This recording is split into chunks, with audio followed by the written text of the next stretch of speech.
Hello and welcome to the Faculty of Arts and Social Sciences Info Day livestream. My name is Salina and I will be your host over the next few hours.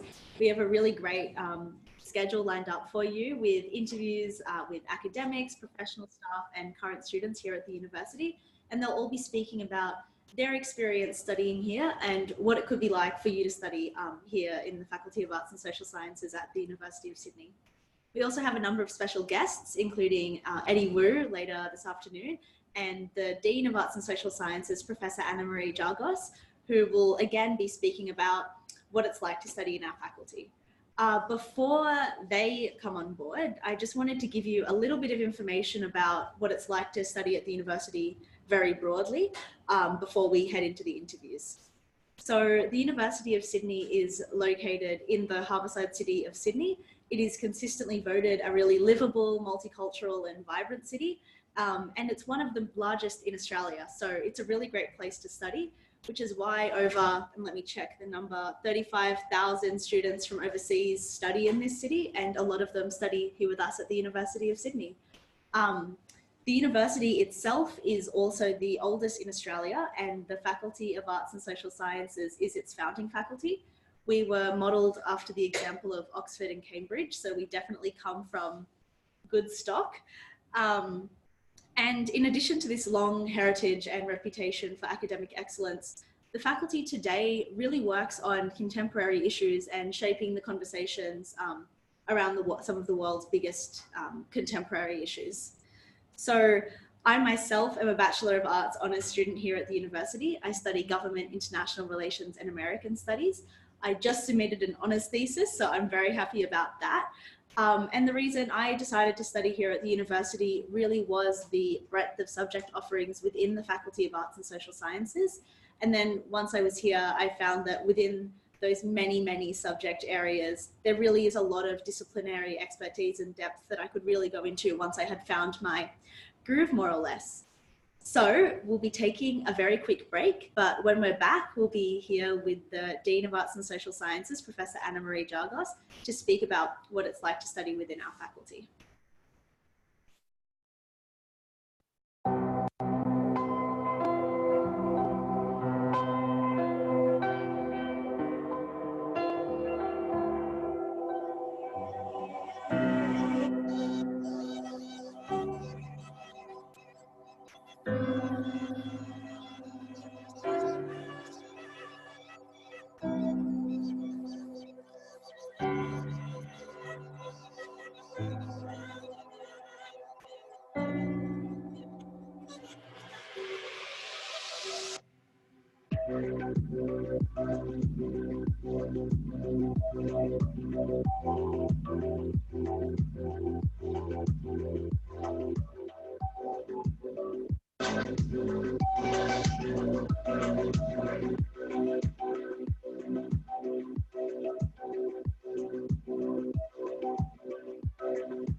We're now joined by our first special guest, Professor Annamarie Jagose, our Dean of Arts and Social Sciences here at the University of Sydney. So welcome.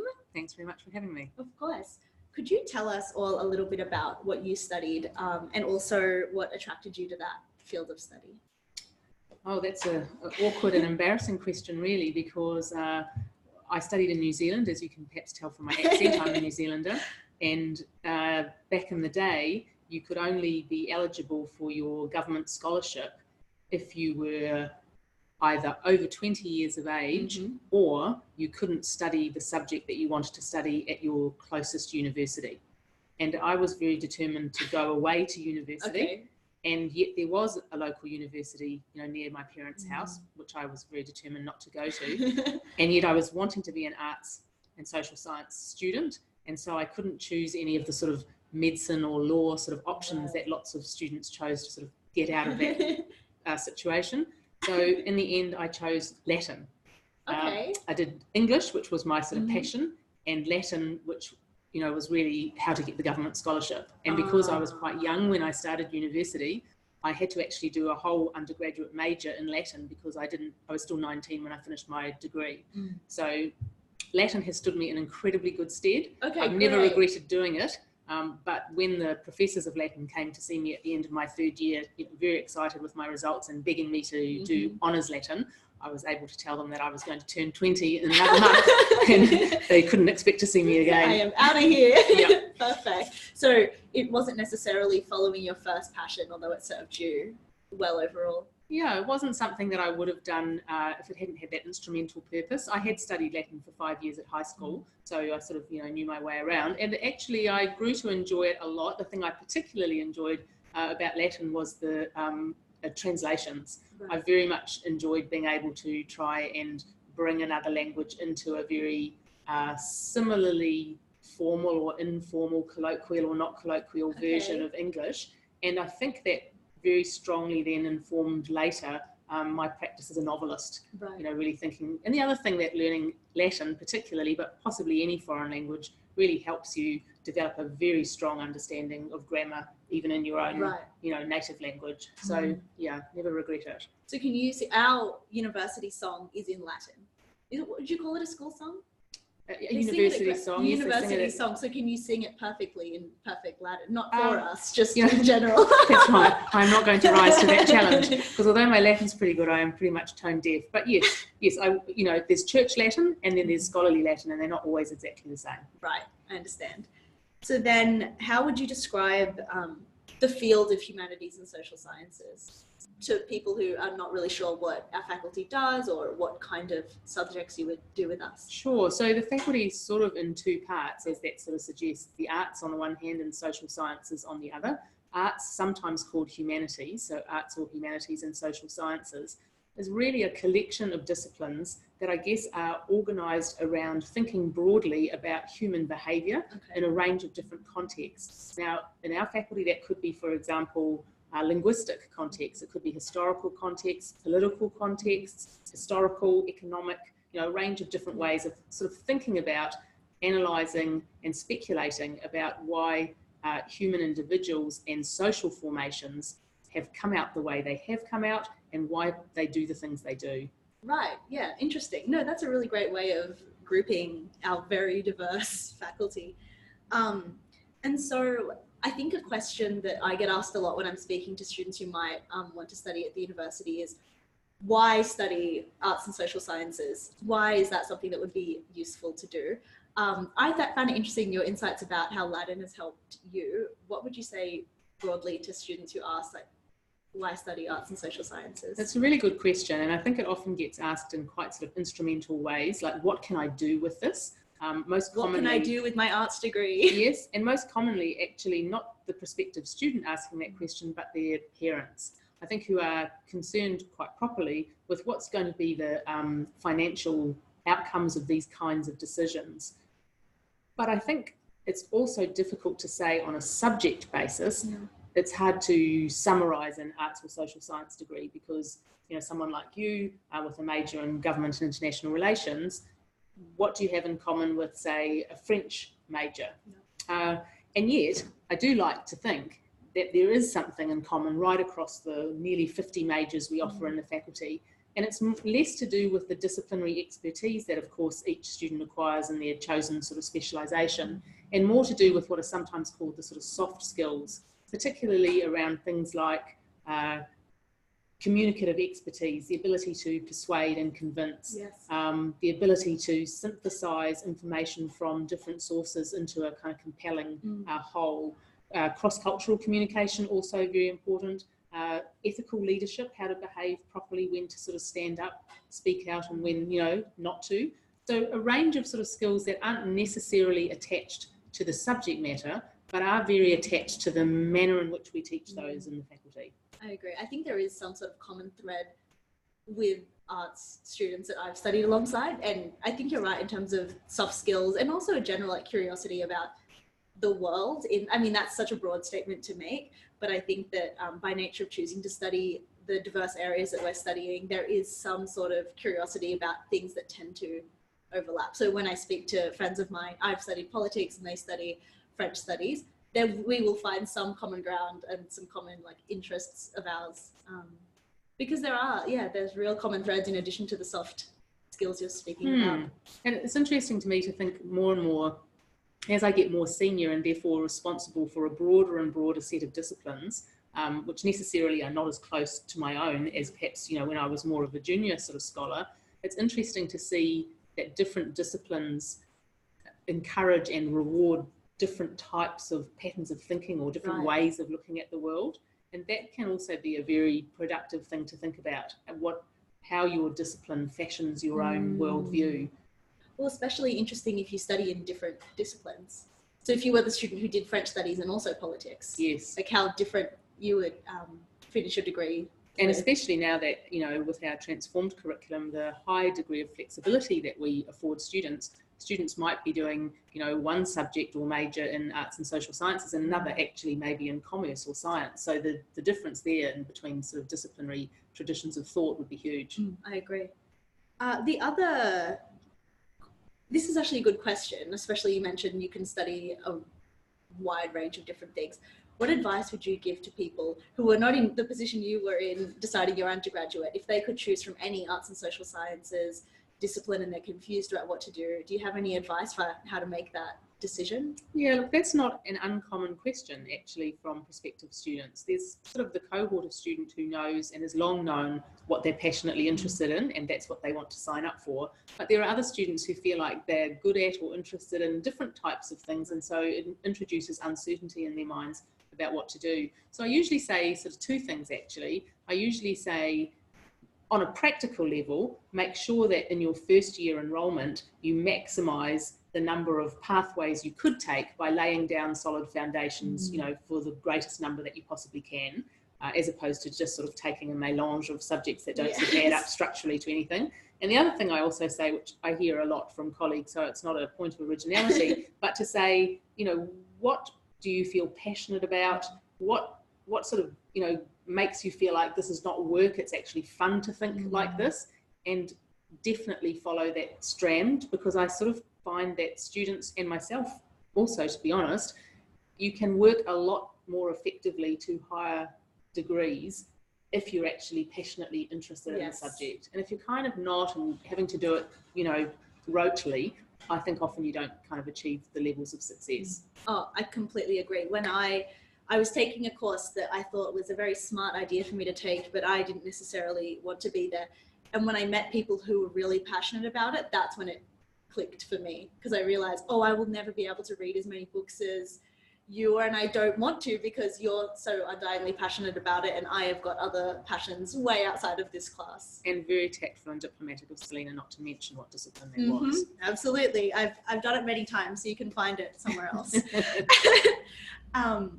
We actually have some questions for our audience. If you have any questions that you'd like asked, you can, in your Zoom window, submit a question through the box there. We have staff working behind the scenes who can answer those questions for you. Or if I have a guest, we can try to answer them live. So one question that's come through is, what is the future like for arts graduates? Do employers want soft skills, and why? Great question, and one that I think I can answer with some level of confidence, because for a long time, probably for at least 2 decades, arts and social science academics have been trying to persuade the world at large that the soft skills that come with that training are very effective in employment contexts that have nothing obviously or ostensibly to do with the subject at hand.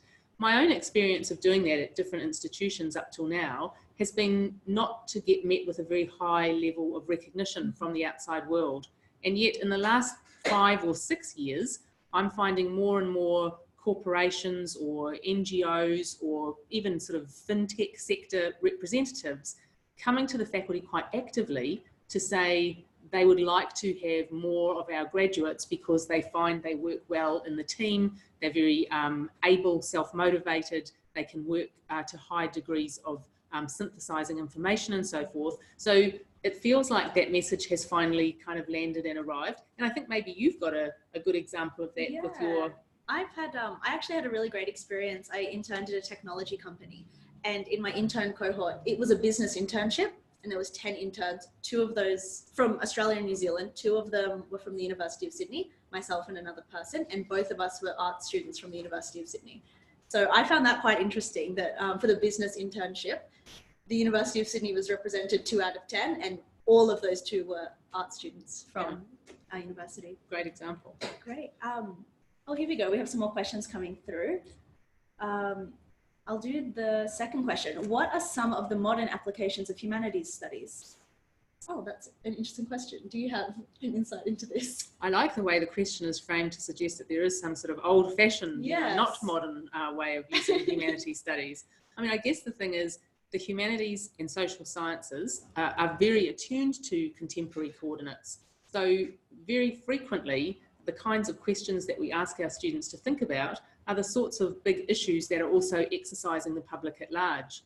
You know, we speak on a day today at Sydney where it's 42 degrees Celsius outside, and breathing is very difficult with the smoke from nearby bushfires. So, for example, thinking from a humanities and social sciences perspective about environmental sustainability is something that happens in a range of, disciplinary specialities, including things like cultural studies, but also politics, and even in terms of things like English, thinking about representations of environmental sustainability. So that would just be one kind of example. And even in a discipline that might seem that it would struggle to be contemporary, let's say ancient Greek, in actual fact, we have students currently doing projects in relation to the classical tradition of colonial Sydney through those ancient Greek parameters. So there's nothing old-fashioned or unmodern about HASS disciplines. Absolutely, I could not agree more. Oh, great. So I think we've covered this question. Someone's asked, there are so many subjects. What advice would you have for students unsure about which subject in the arts and social sciences to choose? I think we've covered that one. So I'm going to wrap now. Thank you so much for speaking with us. Pleasure. We'll go to a quick break, and then after that, we're going to have more interviews. So please keep sending in your questions. Enjoy. Do what you enjoy at the time, and uni will open you up to so many different things. I took a lot of opportunities that I thought I wouldn't. Just immerse yourself. I believe that you should just go for everything. I've given everything a shot, and now I know exactly what I want now because I've tried everything. It really has opened my eyes up to something like a lot more than I could have imagined. I actually can achieve these things. They're not dreams, they're goals, and they're going to be achieved. Be the person that you really want to set out to be. Do your best in everything you can and everything you do. Believe in yourself, believe in those around you, and believe that you can do the tasks at hand and the challenges that come ahead, and you will be sweet.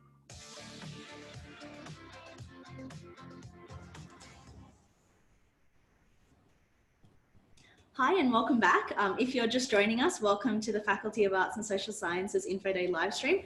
I'm now joined by Dr. Carolyn Stott, our Associate Dean for Student Life, who will be with us for the next few minutes to speak about student life here at the university. So if you do have any questions, please feel free to send them through.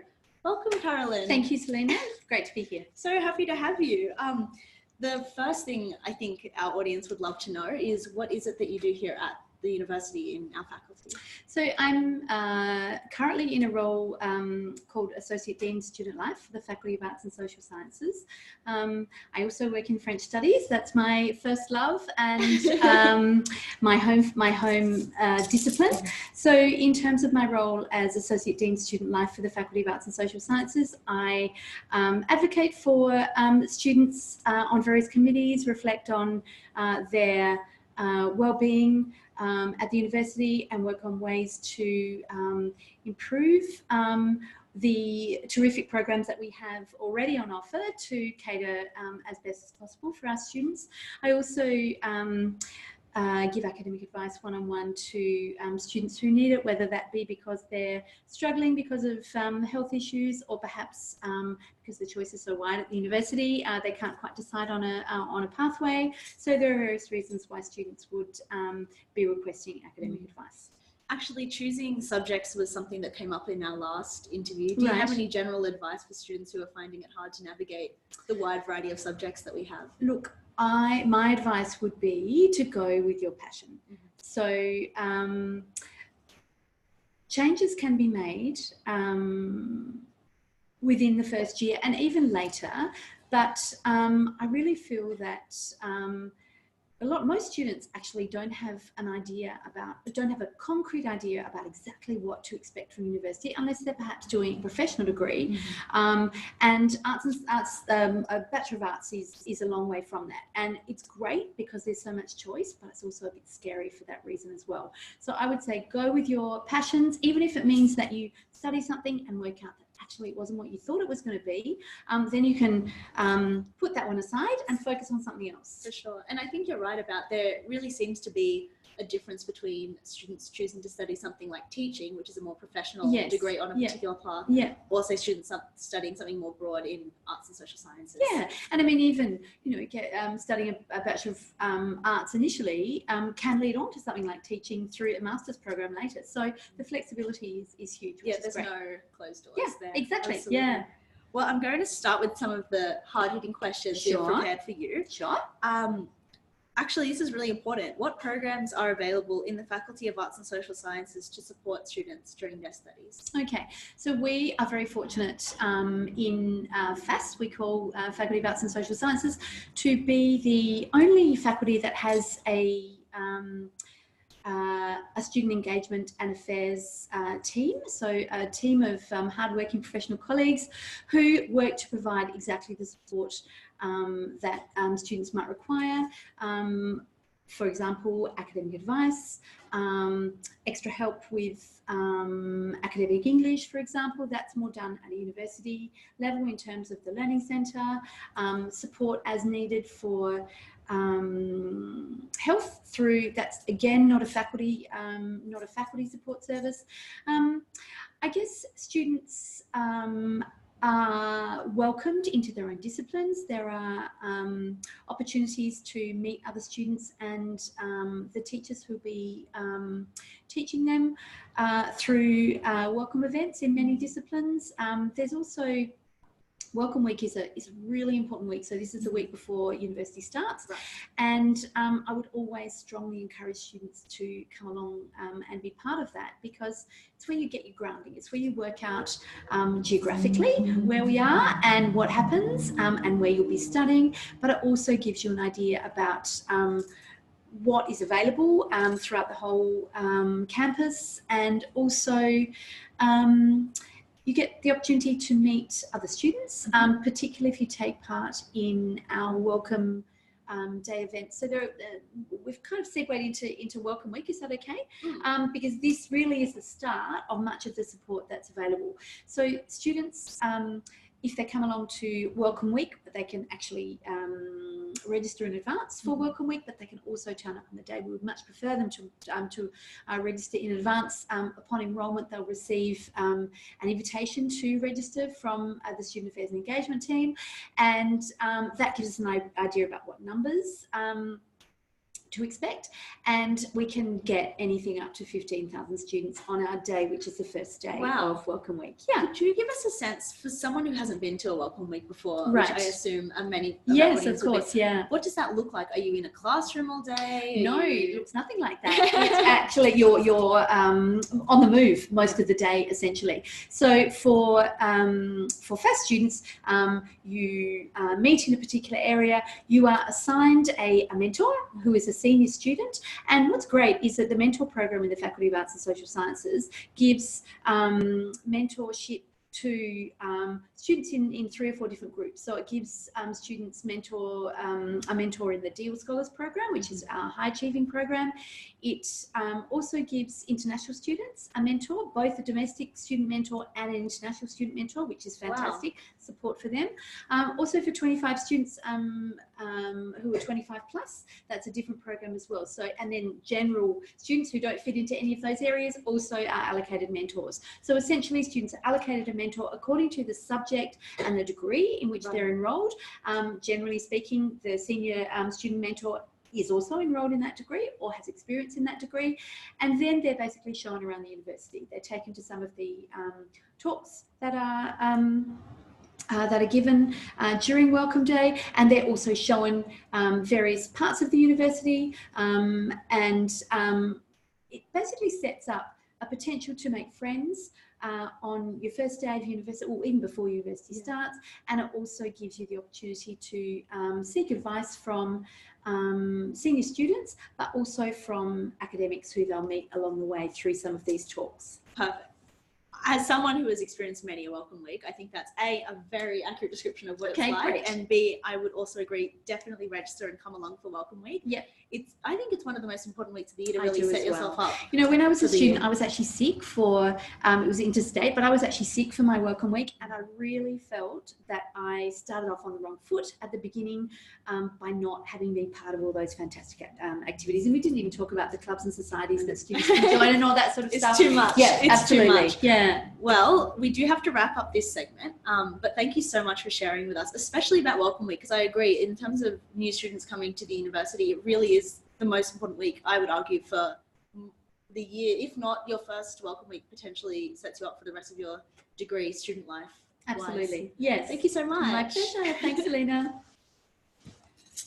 When we exchange to Aarhus School of Architecture in Denmark. I went on exchange to the University of Pennsylvania. I went on exchange in Madrid and I studied at the Universidad Carlos III de Madrid. I chose Singapore and I went to the National University of Singapore. So I went to the University of Western Ontario in Canada. I went to the University of Edinburgh. I went to France.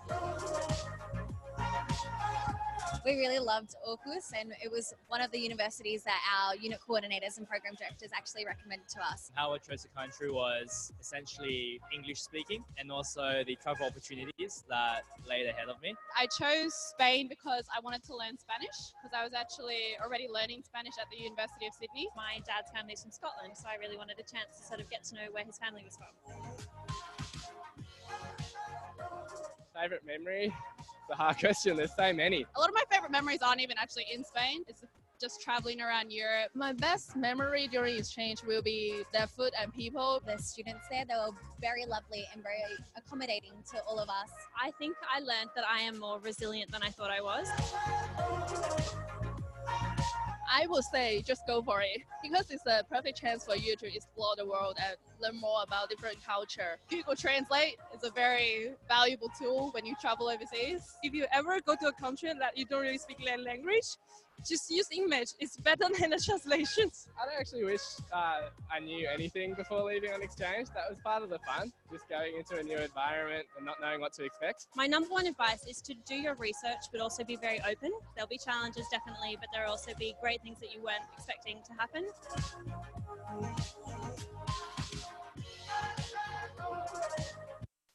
And we're back.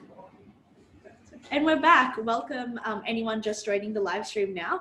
I'm here now with Emily, who is the International Programs Coordinator for our faculty or for the university? For the Faculty of Arts and Social Sciences. For the best faculty at the university. And the largest. And the largest and the original. And she's going to be sharing a little bit about international exchange opportunities or any kind of going abroad opportunities for students in our faculty.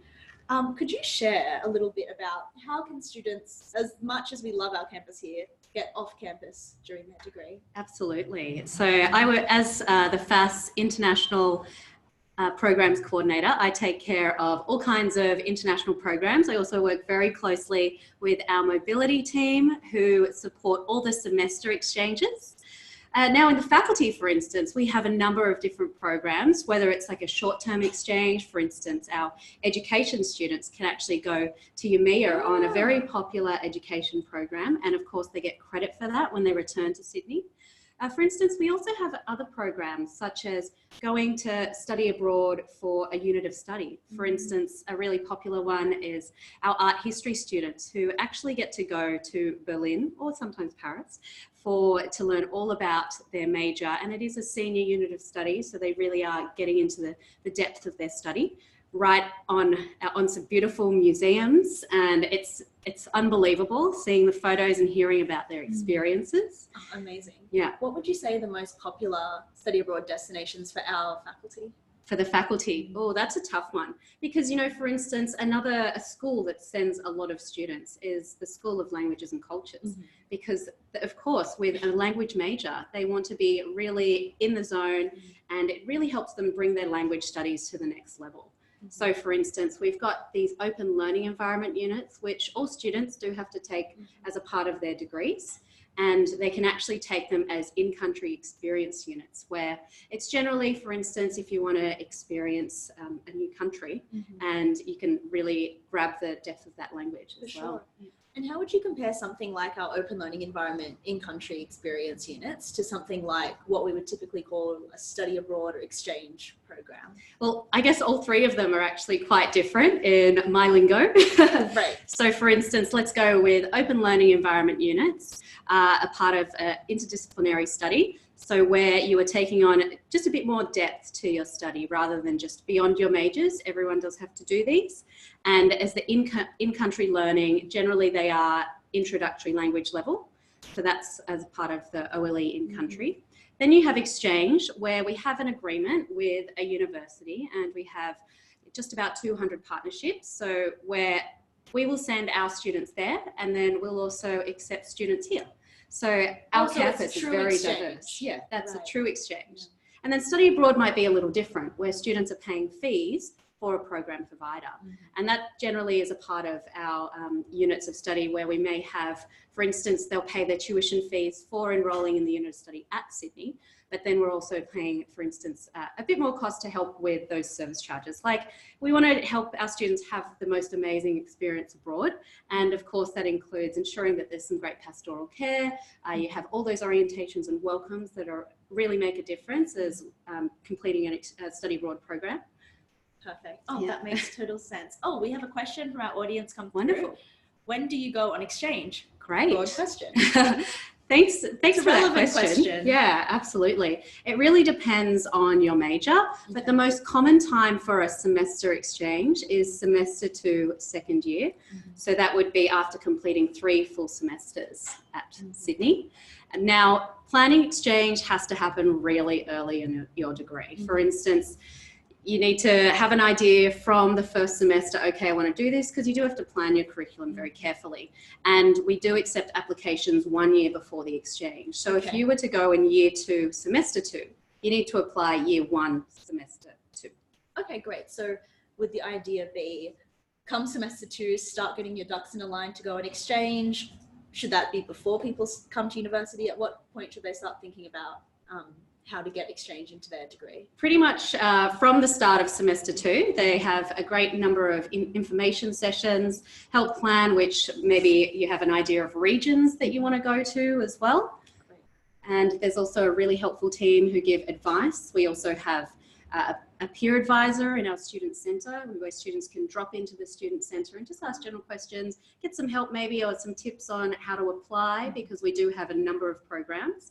And we have a very helpful portal online where students can just search for a country or even their major and find all the different programs that are available to that major. Sounds great. Oh, here we go. We have another question. There are a lot of universities I can go to. How do I choose? I think this is about which university to choose to go from, like from all of the countries all over the world and all of the universities. How do you choose? Well, I think it's pretty straightforward. For instance, for our language students, they definitely want to get into that country. But generally, exchange is so much more than a destination. It really is the experience. It's getting outside your comfort zone, meeting so many people. Maybe you've got an idea of a place you want to go or a certain region that you want to travel to. For instance, we have a lot of students that might go to the University of Copenhagen, for instance, and then they might travel around, of course, semester time to go to so many different places around Europe because they love Europe. So it really is just about what works for you, as well as taking that leap and making the most of your experience. Oh, well, I'm really, thank you so much for speaking to us. I know that studying abroad is something that people are really excited about. So I'm so glad you could be with us today. Absolutely. As a graduate who completed an exchange in Canada, I can highly recommend it. And I'm not one of those students who regret not doing it, because it really does change your life. Yeah, I also did 2 study abroad programs in the US and loved it. So I would highly recommend it. We're just going to take a quick break, but we'll be back with more questions and interview people soon. Sydney's reimagined undergraduate experience, the Bachelor of Arts and Bachelor of Advanced Studies combined degree is your opportunity to have greater choice, gain essential new skills, and be a career-ready graduate with 2 degrees after just 4 years of study. The course gives you the flexibility to choose your own pathway, but if you wish to specialise in an area, it offers tailored streams in international and global studies, languages, media and communications, and politics and international relations. We also offer majors and minors in more than 45 different subject areas, from archaeology to economics and film studies to sociology. You will have a new level of access to a second field of study, making it easier to combine your interests and passions. Want a major in American studies and a major in music? Or majors in both digital cultures and computer science? It's now easier than ever. You'll also engage with our exciting new interdisciplinary open learning environment units and undertake real-world projects that help bridge the gap between theory and practice. And in your 4th year, you can either undertake advanced coursework and project work in your desired field or pursue a research pathway.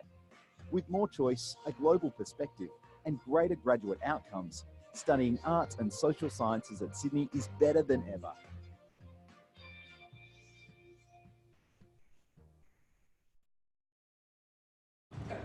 Welcome back, especially if you're joining us for the first time. It's the Faculty of Arts and Social Sciences Info Day live stream, and now we're here with Professor Adrian Vickers. Welcome. Thank you. Could you tell us a bit about the School of Languages and Cultures? It's actually a really diverse school, and we pride ourselves that we are the most complex and diverse school in the whole faculty, probably in the whole university, in that we're, I keep losing track, 12 different departments. Wow. And we teach that many languages. So I can't remember if I'm going to get this all right, but we teach Arabic, Chinese, Japanese, Korean, modern and ancient Hebrew, modern Greek, Indonesian, Spanish, German, French. Sanskrit? Sanskrit, yes. There we go. Yeah. Okay. And I think something, if students are interested in studying languages, something they might be interested in is what is the difference between studying languages in, say, a Bachelor of Arts languages and studying the Advanced Studies combined degree with the languages stream? Okay, yeah. So we have the new languages degree, which has an emphasis towards translation, but the whole notion underpinning it is that if you want to be a citizen in the contemporary world, then you actually have to be used to working in a multilingual environment. So we just try to shift the perception away from Australia as a monolingual country, which it isn't really, but beyond just learning a second language, it's actually being able to operate in multiple languages. So in the languages degree, you do a major in two languages, a major in each of 2 languages, and then you do a number of specialist units of study that focus around translation, and particularly that give practical applications that orient you to multilingual translation, so translating across different languages, and then that gives you access to a whole range of different jobs. So it actually qualifies you to sit for the interpreters exams, and it also gives you immediate access to a range of different government departments or different kinds of jobs, both in Australia and overseas. So it's actually, we're really excited about this new degree. Yeah. Oh, it sounds great. And what kinds of students do you think this degree appeals to, or what are the motivations for students studying languages? They actually vary a lot. So we think, okay, study a language, become a translator. That's something that you can do.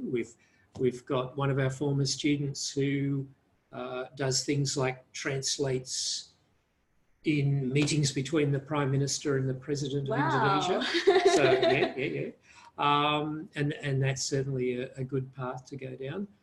And then we have people who go into teaching, which is also great. I was just hearing today, meeting some former students from a school where one of our alumna now teachers, so that's all really exciting.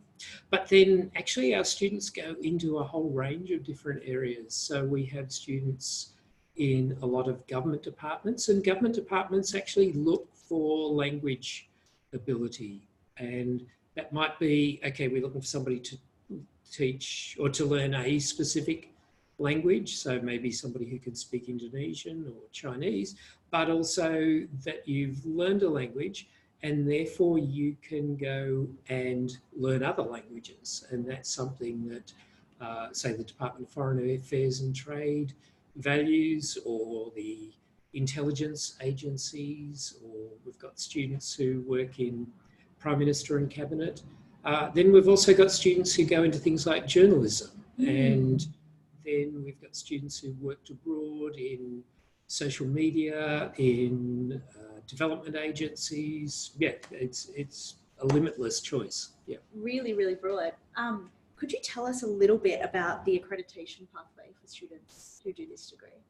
Yeah, so in terms of the specific degree, so you have core units in first year and second year, and then a suite of units that you do in fourth year. So there's a 12 credit point project unit, and then 2 individual coursework units about ethics of translation and about, well, I guess you would call it machine-oriented translation, AI and things like that.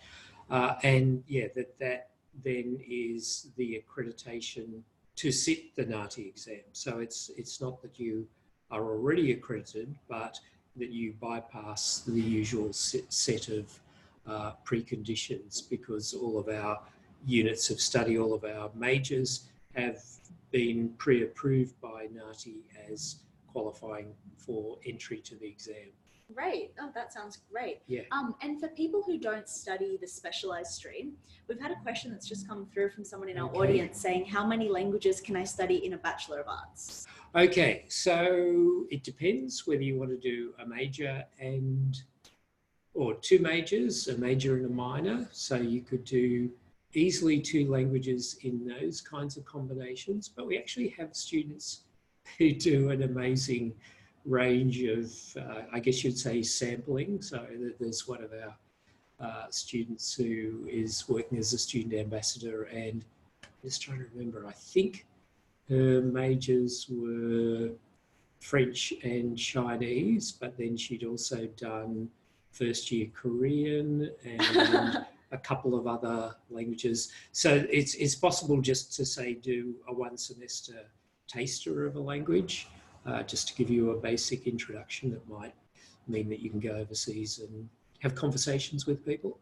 And all the way up to highly specialised majors, and particularly, say, if you've done advanced study either in Australia or overseas, you would go in at a higher level. So you can go in at beginner's level, or you could go in at intermediate level, or you could go in as an advanced student, and we assess that and put you in the right stream, so people get the full range of experiences there. For sure. Do you have anything else to share for our international audience? I think it's interesting what you touched on about the different levels you could begin studying the language. Yeah, and well, part of it is also that it's not just about learning the language, but it's about how you engage with the culture and what kinds of cultural understanding lies behind the language. And so both for domestic and international audiences, the range of cultural experiences is really interesting. So say we have students from China learning Korean, and you've got all kinds of differences and similarities. So people look at, say, common cultural bases, but then they understand the sense of difference. And there is always the thing of studying another language helps you improve the levels of your own language. So whatever language is your, I guess you'd call it your first language. And actually we have people, both who we teach, but also amongst our colleagues, who actually have an amazing suite of languages, so that like people who are perfectly bilingual or trilingual or quadrilingual. I'm not sure what that's called. Yeah. I think at that point you would just say they wouldn't. I was going to say a linguist, but that's not correct. Multilingual. Yeah, multilingual from definitely. that point onwards. Yep. Thank you so much for being with us today and answering questions from our audience today. It was lovely having you. Okay, great. Perfect. Pleasure. Thank you. We're going to take a quick break, but we'll be back very soon. Okay. Thank you so much.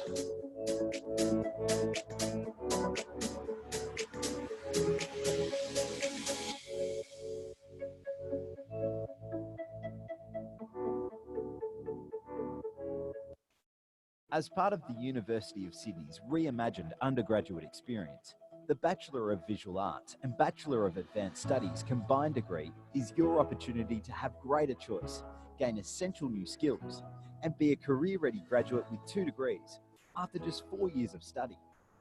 Build a course in contemporary art that is adapted to your personal strengths and aspirations. This practical degree is focused on developing the technical and conceptual skills required to transform ideas into art. Your degree will be underpinned by rigorous contemporary art theory and history studies, which will help you to build research and critical skills. You will be taught by practicing artists, writers, and curators, and benefit from their extensive professional experience and arts industry networks. You will also have a new level of access to a second field of study across more than 90 different majors, making it easier to combine your interests and passions. Want to study photo media and marketing? Or to combine painting and digital cultures? It's now easier than ever. You'll also engage with our exciting new interdisciplinary open learning environment units and undertake real-world projects that help bridge the gap between theory and practice. And in your 4th year, you can either pursue a research pathway or undertake further coursework in your desired field. With more choice, a global perspective, and greater graduate outcomes, studying contemporary art at Sydney is better than ever.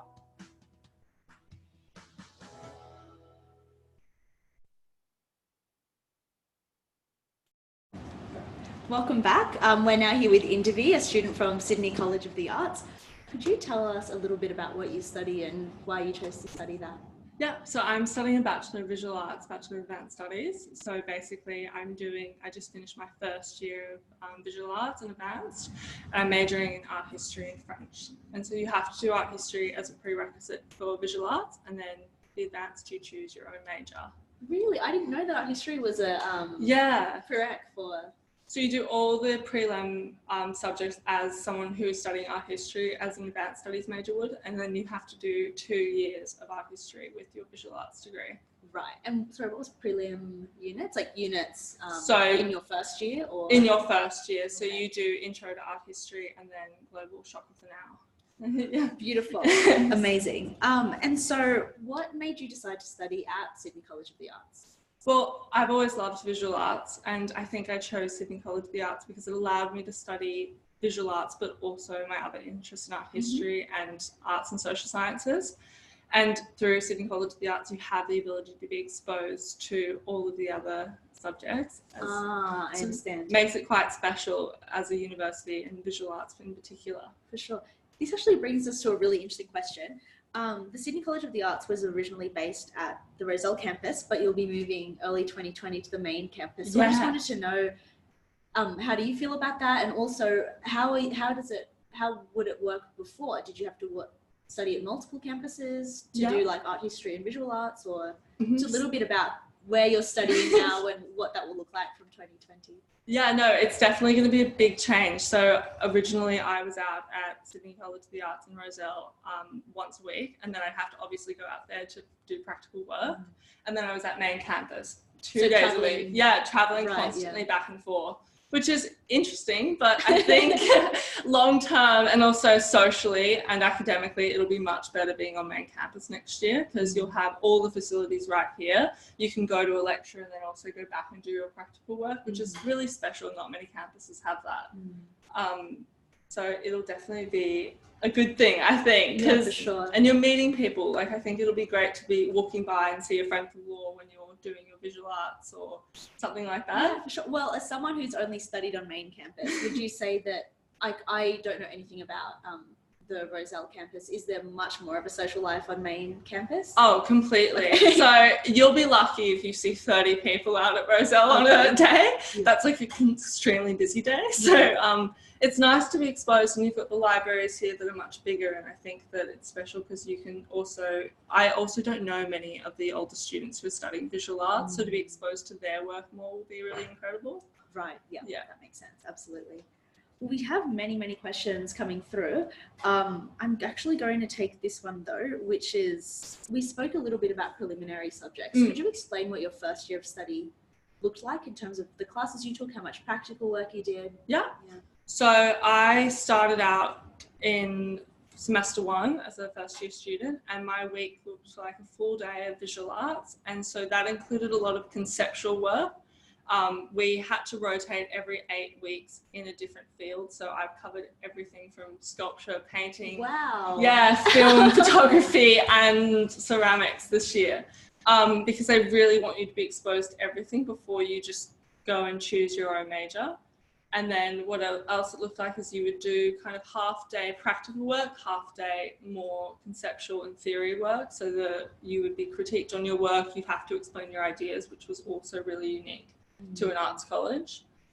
And did you have any surprises? Did you, as in terms of you did photography and realized, I thought I'd love it, but I hated it, and then you tried sculpting and you thought you'd hate it, but you loved it? Oh, that's such a good question. I actually went in as one of those very stubborn people going, I'm doing painting and that is it. There's nothing else you could get me to do. And my first week I got chucked in to do sculpture and I absolutely loved it. And now I'm considering as my major next year. Oh, wow. Yeah, so that's, special, because otherwise I think when you finish high school, you're so locked into one thing, and so all of a sudden you're being forced out of your comfort zone, and that can unleash a whole new person. For sure. And at what point do you have to choose your major? So do you have to choose when you first start at the university, or? No, so they actually like you going in undecided, and then what happens is you do a thing from each field throughout the year, and then I don't even have to decide until the first week of second year next semester. Oh wow, lots of time. Lots of time, Okay, and great. I can change halfway through, which is fantastic. If I decide that I want to do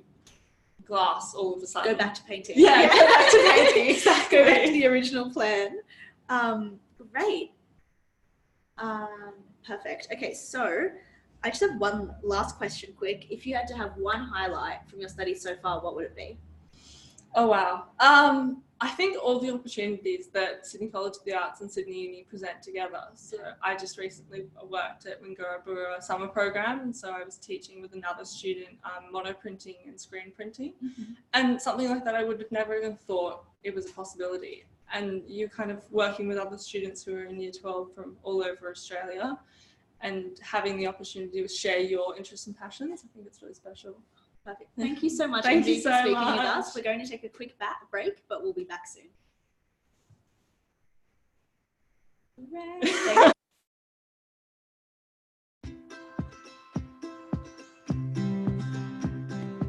When putting my portfolio together, I was quite stressed out at first. I was like, what am I going to put in this? It can be really daunting putting your work out for show to anyone at the best of times, but it is such a rewarding process getting that feedback from other people.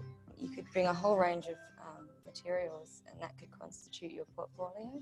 Narrowing it down to 10 that I was really confident in was kind of a difficult process. It's like choosing your favourite child. I tried to put my best work that I've done over the high school years, and ones that really kind of spoke to me and what I was about.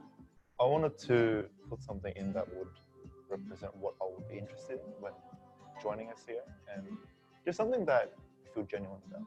I put in different painting medium work, so there was like acrylic, oil paint, and I put a few drawings in there as well. I was initially a little bit worried that I didn't have other works as well, or I wasn't putting my best works, and there were also some works that I hadn't finished.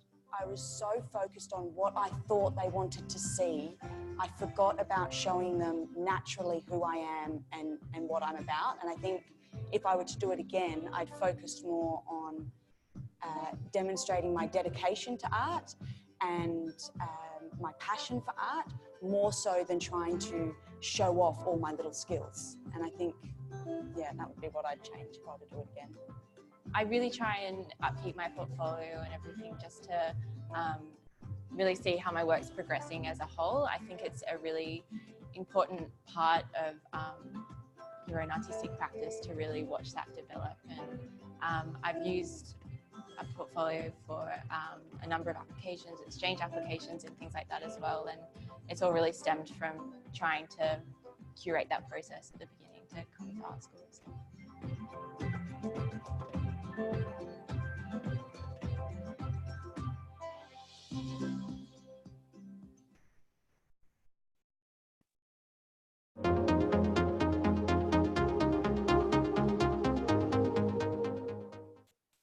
I can find my way through the trees.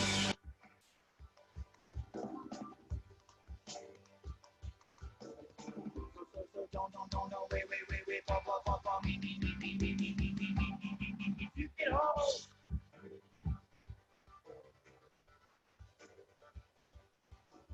I don't know my way back home. The light broke at the end of the tunnel.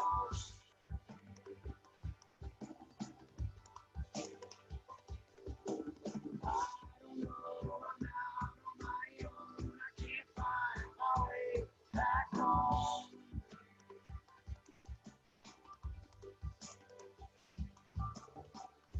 So if you're looking for me, I'll be here in the streets.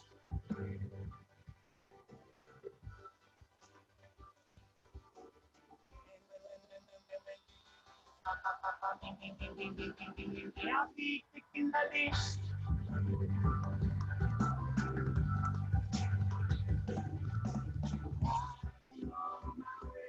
Back home, the light broke at the end of the tunnel.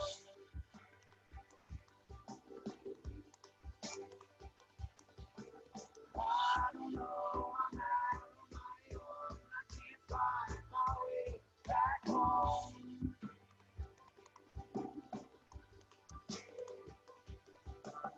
In the streets, I feel alright. I think I find my way back home.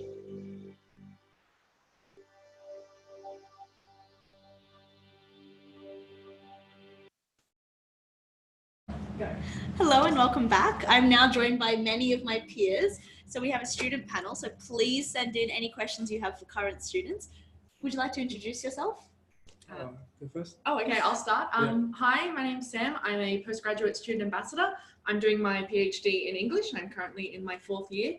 And you guys will be hearing more from me later to talk about research degrees in the Faculty of Arts.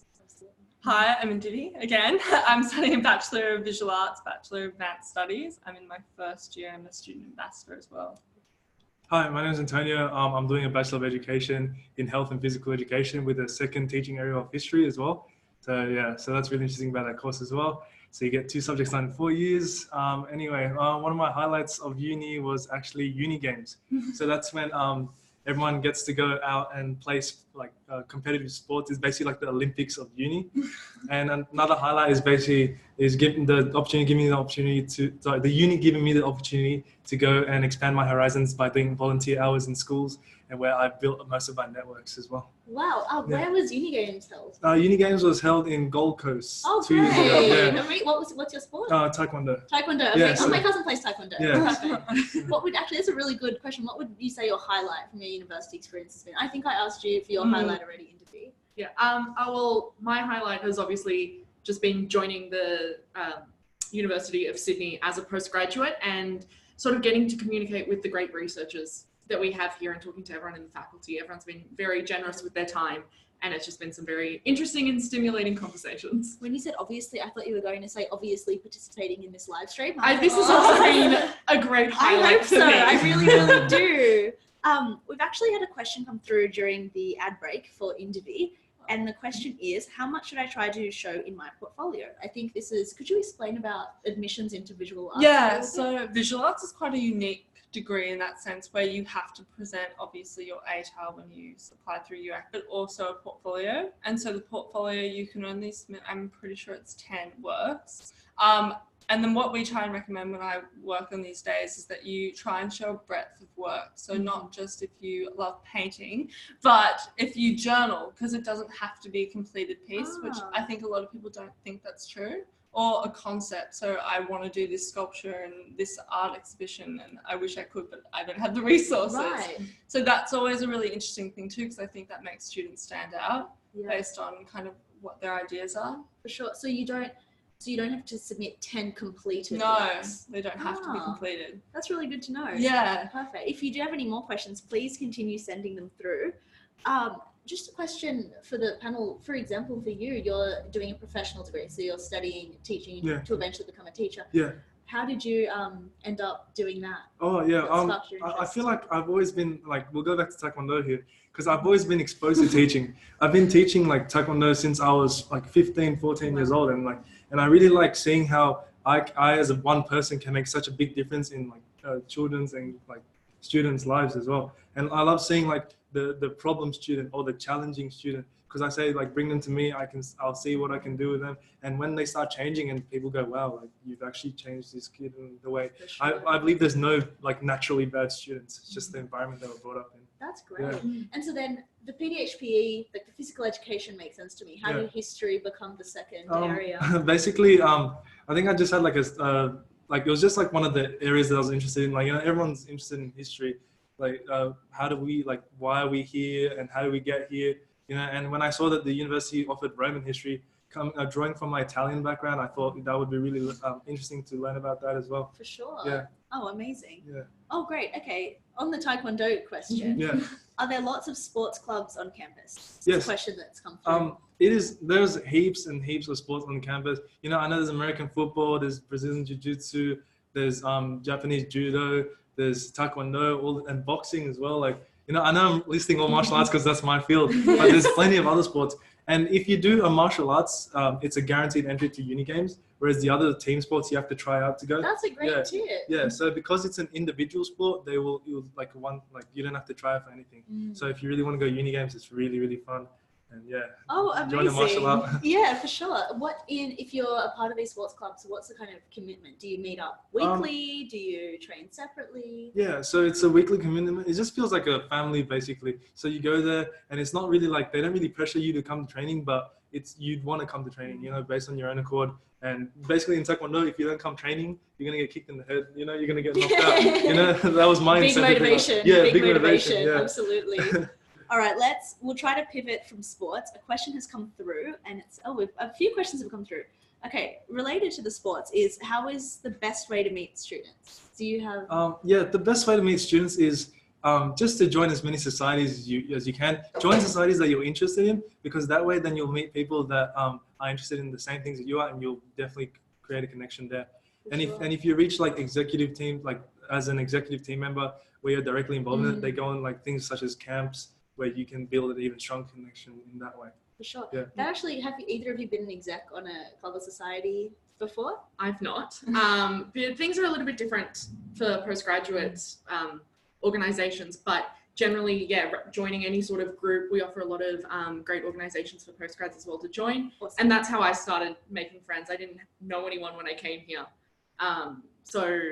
Just getting involved, going to lots of events, just, you know, getting out there and talking to people, and don't be shy. Like, just everyone's ready and willing to make friends. You just gotta walk up and say hello. For sure. Do you have any friend-making advice for our audience? I actually found lectures and tutorials. Okay. You actually put down your computer or your phone at the end and you try and chat to Bold someone. move. Yeah.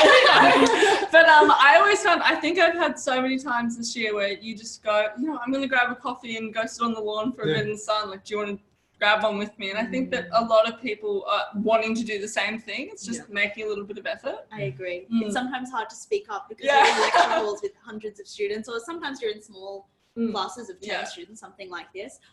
But you just need to be the person to say, hi, do you want to get coffee? Getting coffee after class was my #1 tip of meeting friends. Yeah. Okay, during great. my undergrad and postgrad, after any sort of class or before any class, I'd be like, hey, do we all just want to go and get like a coffee together. Let's just go hang out before the lecture. It's like the key uni phrase. Yes. Okay, great. So the tip is eat with people or play sports with people. Yeah. It's the two main categories. And go to of meeting events as friends. well. And go to events. Hopefully Yeah. sporting or food events. Yeah. Great. So we have more questions coming through. It's just kind of related. What is student life and environment like at Sydney? Is it easy to make friends?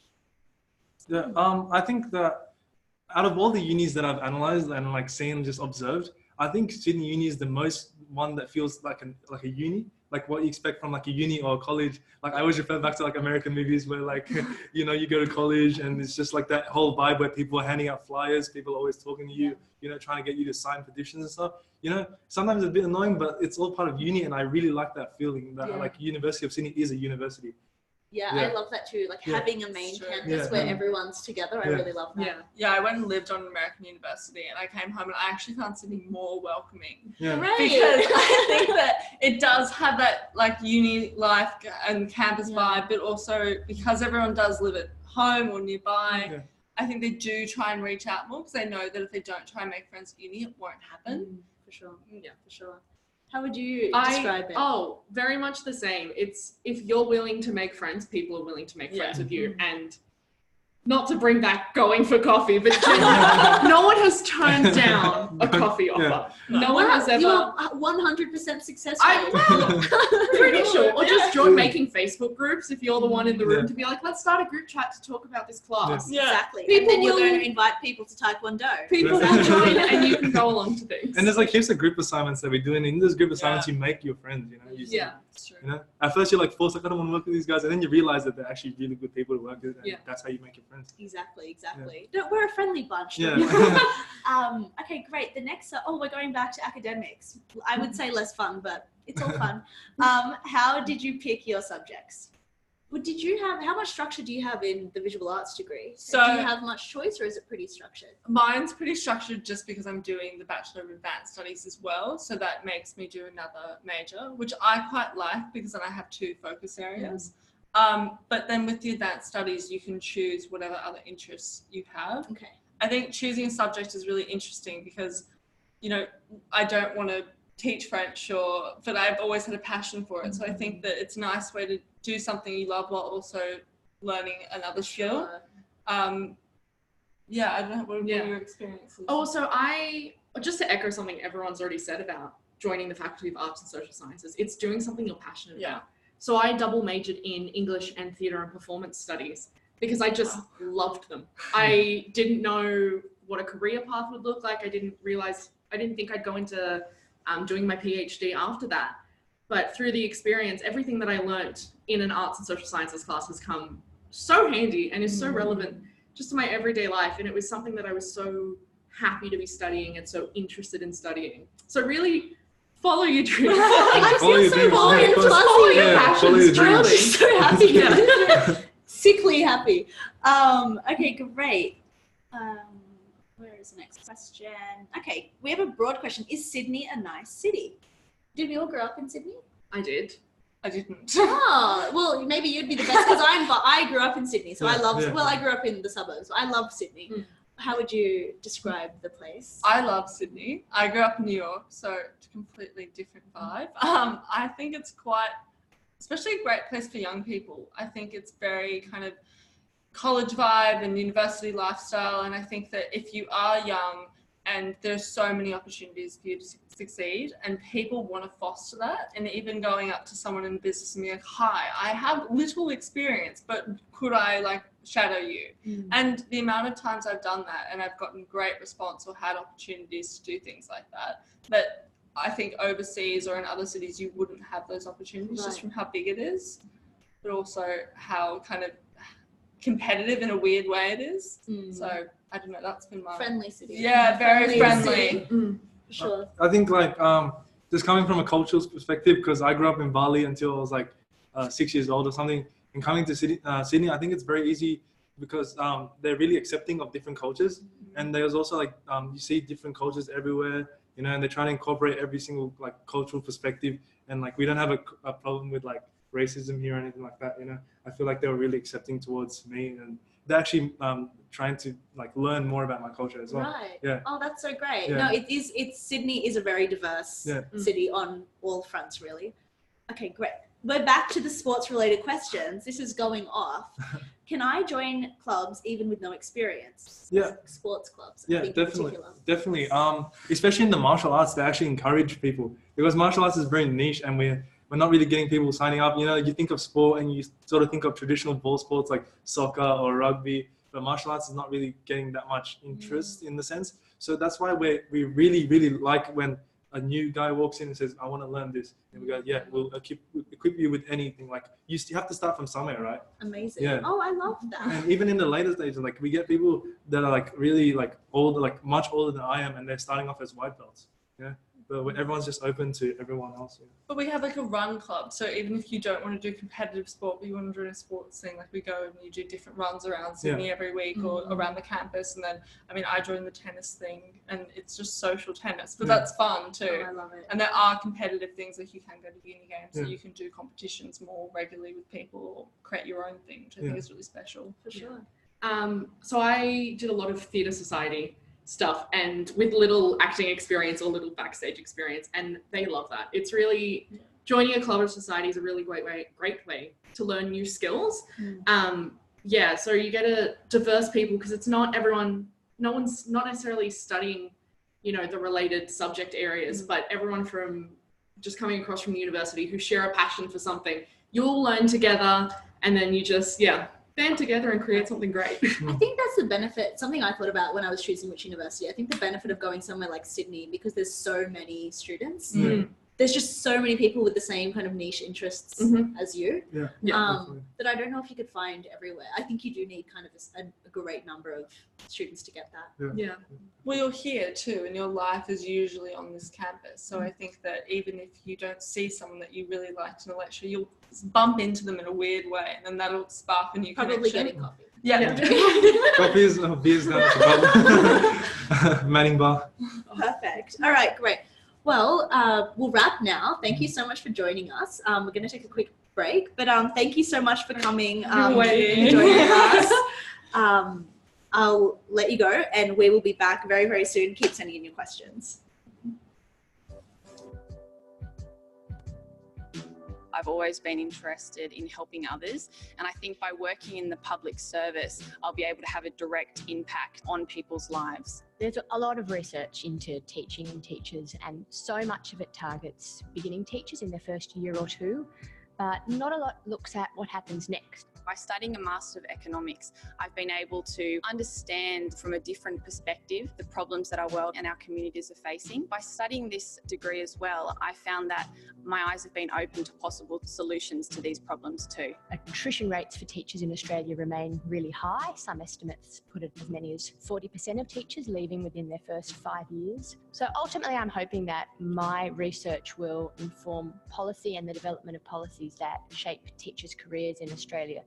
Applying for graduate jobs, it's very competitive, but having that Master of Economics on your resume really gives you the cutting edge. People really value that postgraduate qualification, but most importantly, they really value those analytical and critical thinking skills that you gain through that course. The seed of the idea for doing my PhD study was really planted 7 years ago when I did my Masters at Sydney University. I met a number of really incredible academics who inspired and challenged me to think about research as something that I could and should pursue, and that I would come back to later on in my teaching career. The teaching staff have been so passionate about their specialisation, and that passion really comes through in how they teach, and it can even be a little bit contagious.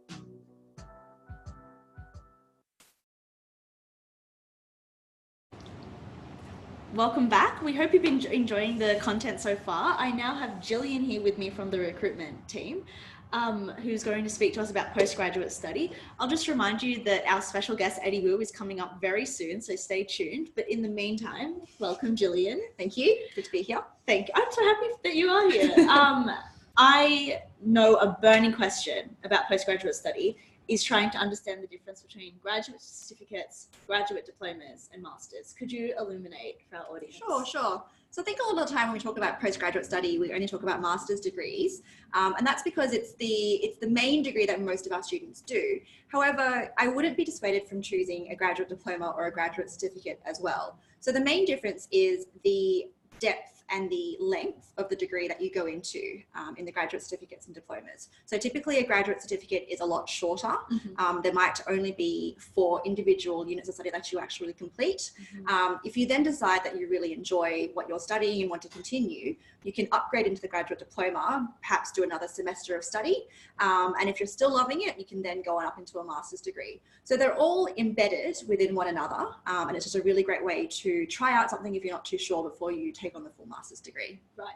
So if it's something like 4 units, does that mean it's 1 semester of study full-time? Could you do that part-time? Yeah, it depends a lot on the degree and how they offer their units in terms of their delivery. For international students who may be watching, it is a requirement for them to study full-time. So yes, they will have to be enrolled full-time. But for any domestic Australian students watching, then yes, part-time is definitely an option as well. Perfect.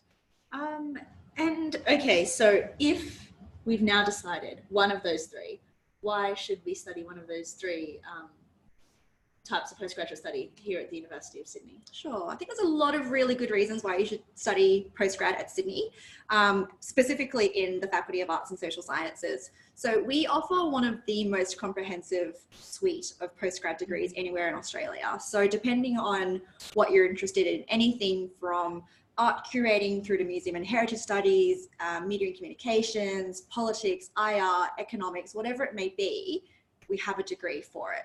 And so not only is there an unparalleled choice, but the huge number of offerings means that you can really choose a degree that's aligned with where you want to go professionally or even personally. And you're learning from people who are leaders in the field.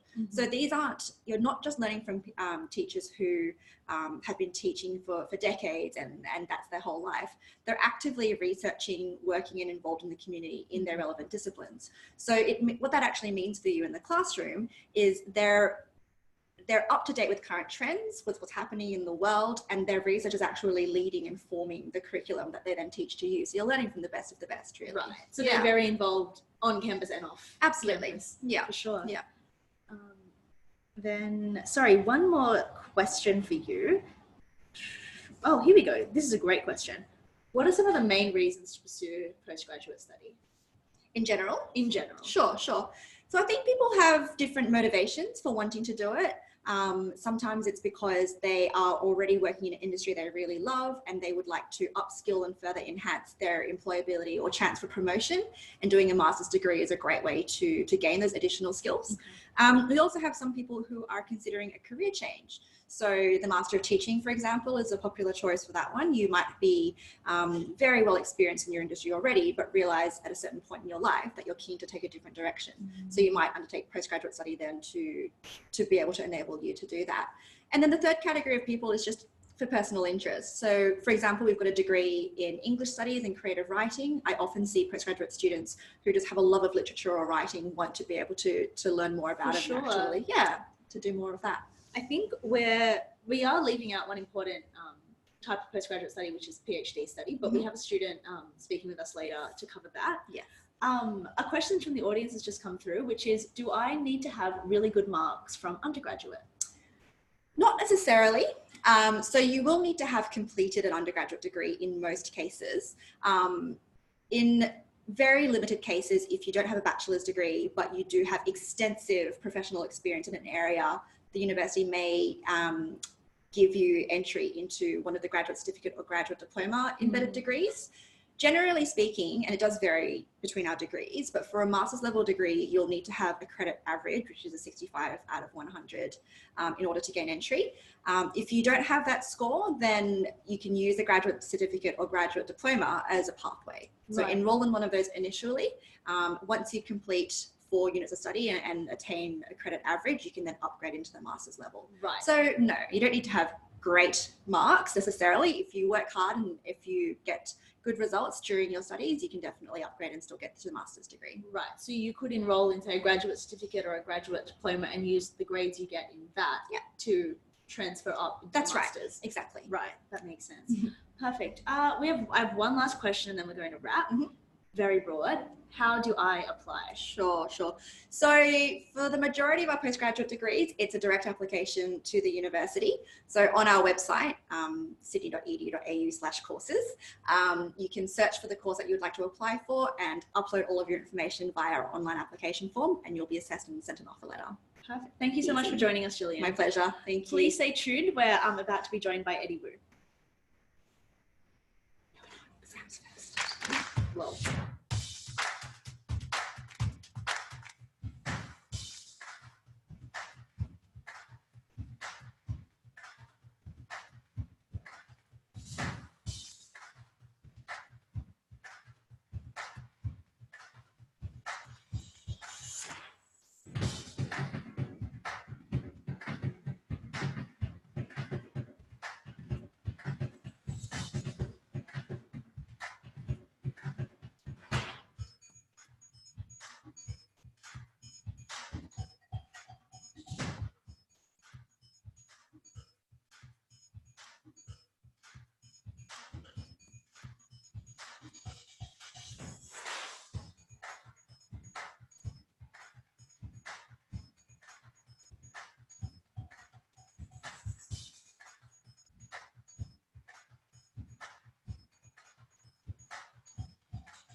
We're advancing humanities and social science research in Australia and beyond.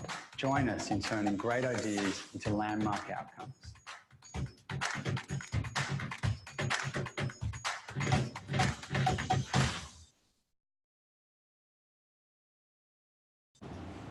Hello and welcome back. We have one last student to speak to before we're on with Eddie Wu. So welcome back, Sam. Thank you. Thank you. So we already know from earlier that you are a current PhD student. I am. Could you tell us a little bit about what area you do your PhD in? What are you studying? How are you here? So I'm a current PhD student with the Faculty of English, and I applied through all postgraduate studies, like Gillian mentioned, online directly through the website. Applications for PhDs are a little bit different. So what you need to do is first come up with your research proposal and have your own research idea, and then get in contact with the faculty members at the university to find a supervisor who agrees to take on your research. And so I did all of that when I first came to a postgraduate info day last year at the university. And nearly 5 years ago now. I'd sort of been developing an idea based on my previous experience, my previous research. I'm really interested in young adult fiction and the way it reflects our contemporary lives. So I came to one of the info days, spoke to the faculty directly, and from there was able to complete my research proposal and then submitted it to the university. And that's how I'm here today. Oh, great. So how would you describe the process of finding a supervisor? Because I think this might be a bit confusing. Do you have to know them before you start talking to the university?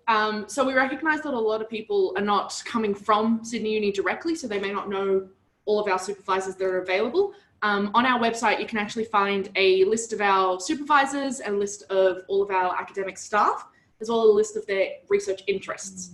So when you're coming up with obviously it's an independent research project, so while you're coming up with your idea, it's a good idea to just go online, check out our researchers, and see where their interests align with yours. They don't have to be one for one.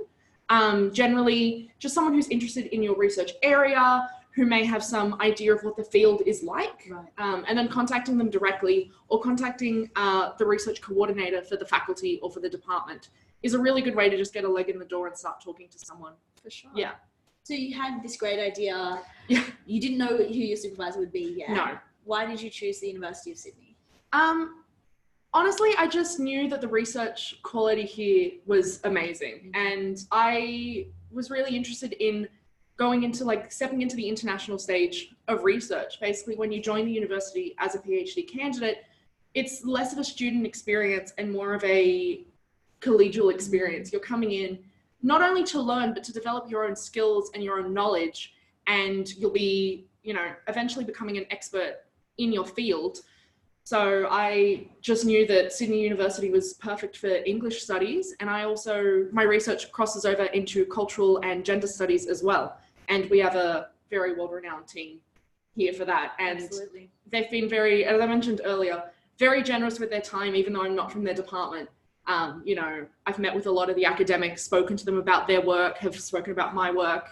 Everyone's just been, yeah, absolutely really lovely. Yeah, I did a year of honours research, and I also found the same, that any academic I reached out to pick their brains or ask for their recommendations were just so happy to pitch in. Yeah, for sure. everyone's really happy to help, especially when you're coming in as a researcher. Yeah, for sure. I think people must be very interested in research, because we have a few questions from our audience coming through. The first question is, how hard is it to find a supervisor? I wouldn't say that it's very hard. It can be difficult to get in touch with academics. They are very busy, but just keep trying, contact research coordinators, but definitely find someone whose research interests align with yours. Don't just broad shot into the dark.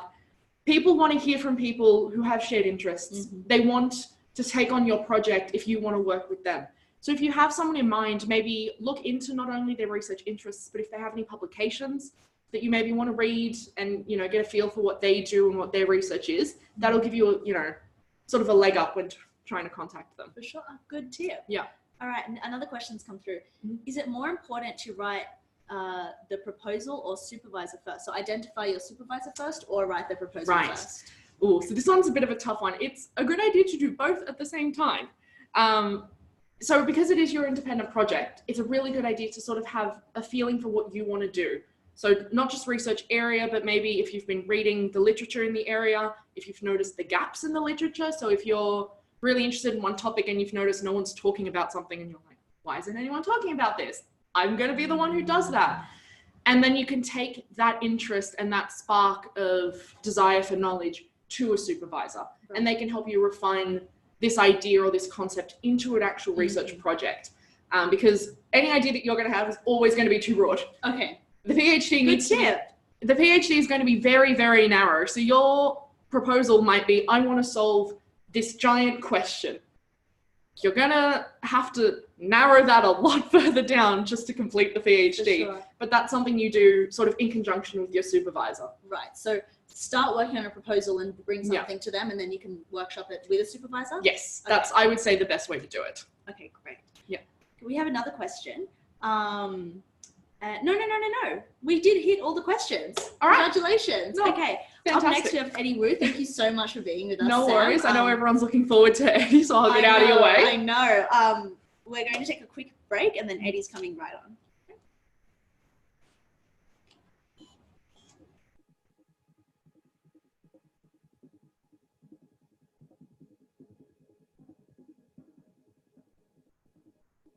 The problems we face today are global in nature. So we need to work with the best universities and the best industry partners, the best community partners we can. We get better answers, better solutions, and importantly, better questions. And that means looking around the world.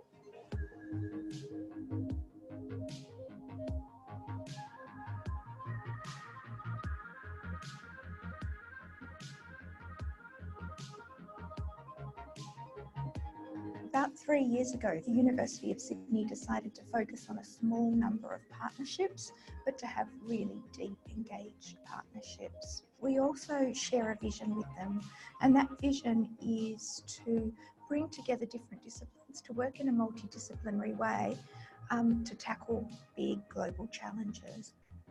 Universities are here fundamentally to drive on the discovery of knowledge and to ensure that it's disseminated.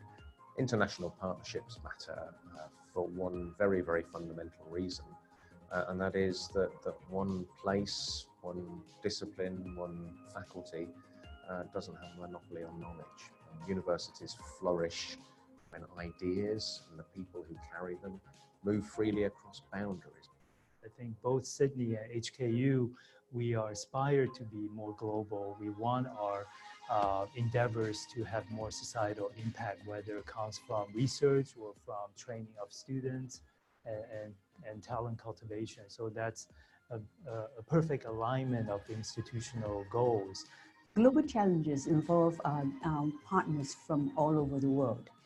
We bring in different perspectives, geographically, racially, ethnically, and we also bring in complementary research skills and expertise. Research is important because it allows us to try and discover how we can solve the problems that really affect us every day. We're faced with really hard questions.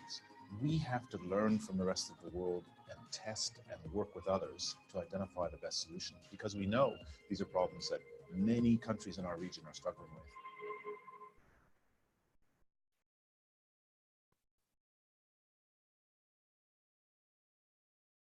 I'm Mr. Wu, and my channel is all about learning. I love doing it, and I love helping others to do it too. I guess that's why I became a teacher. Every day, when I walk into my classroom, I set up my camera, I turn on my microphone, and I record my lessons. It's real teaching, real people, and my hope is that it's real learning for everyone who watches, whether you're in the room with me or halfway across the other side of the world. So if you want to learn about mathematics, or the way that technology works, or pick up a musical instrument, or if you just want to understand life in general, then I hope you'll join me and we can learn together.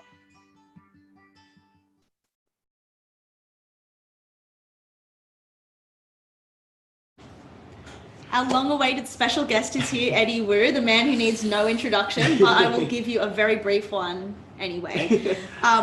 Eddie is an alumni of the Faculty of Arts and Social Sciences here at the university, and he's also our education ambassador, sharing his passion for teaching and learning, especially at events like Info Day. So welcome to our live stream. So great to be here. Thanks for having me. No, we are so happy to have you, and I am dying to know, what did you study here, and what are you doing now?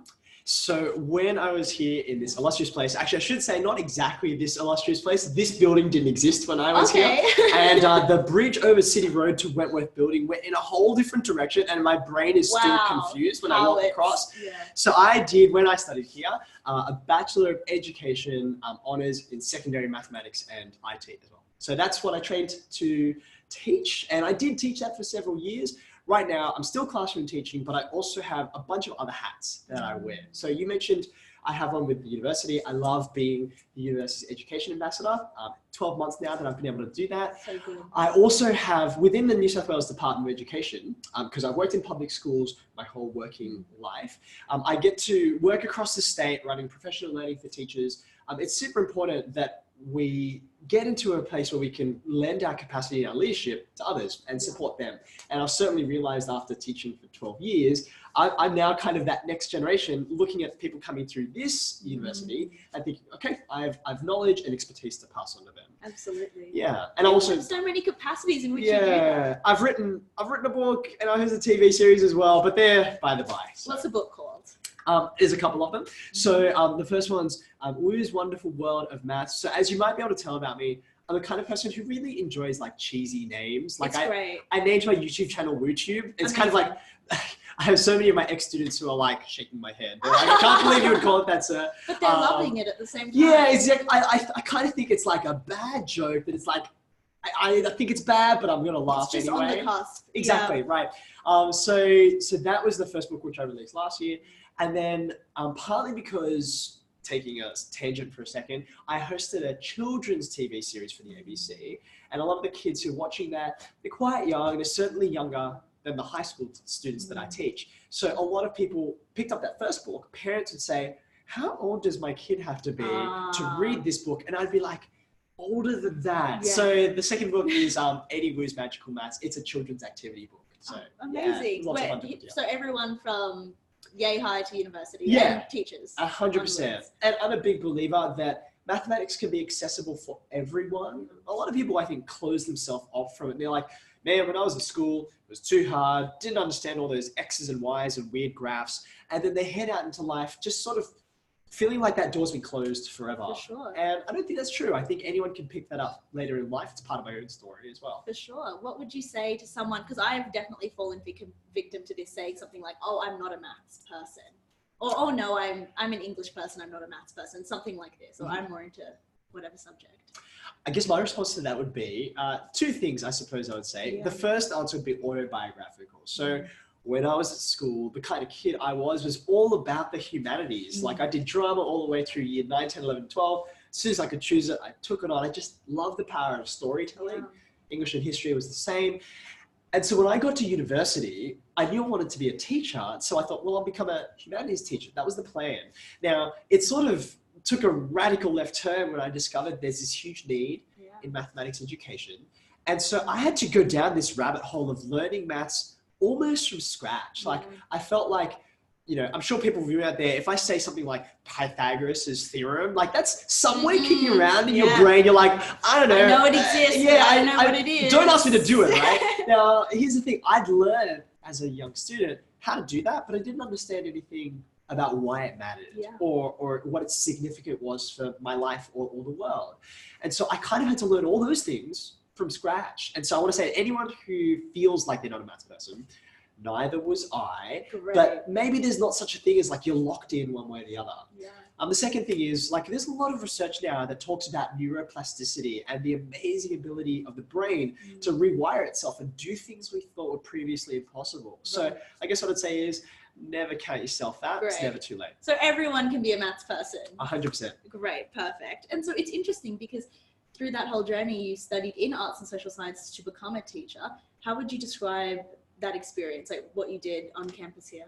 It was a series of wonderful surprises and shocks. Usually you don't describe a shock as a good thing, but when you're delightfully surprised, for example, if you can picture working your entire life for many years to like climb a particular mountain, like Everest or something like that, and you've like made this your life's goal and you've like prepared everything, and then you get to the top and you're like, I've reached the summit.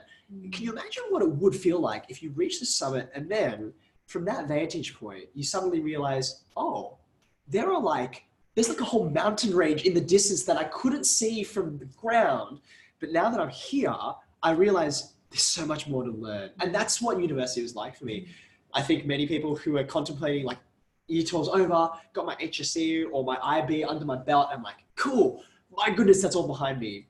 But you're about to reach the top of a summit that will show you this big wide world around you. And when I got to Sydney, the people I was surrounded by, my lecturers and my tutors, they just constantly would give me all these ideas I'd never interacted with. I'd go into my professor's office with a question I wanted answered.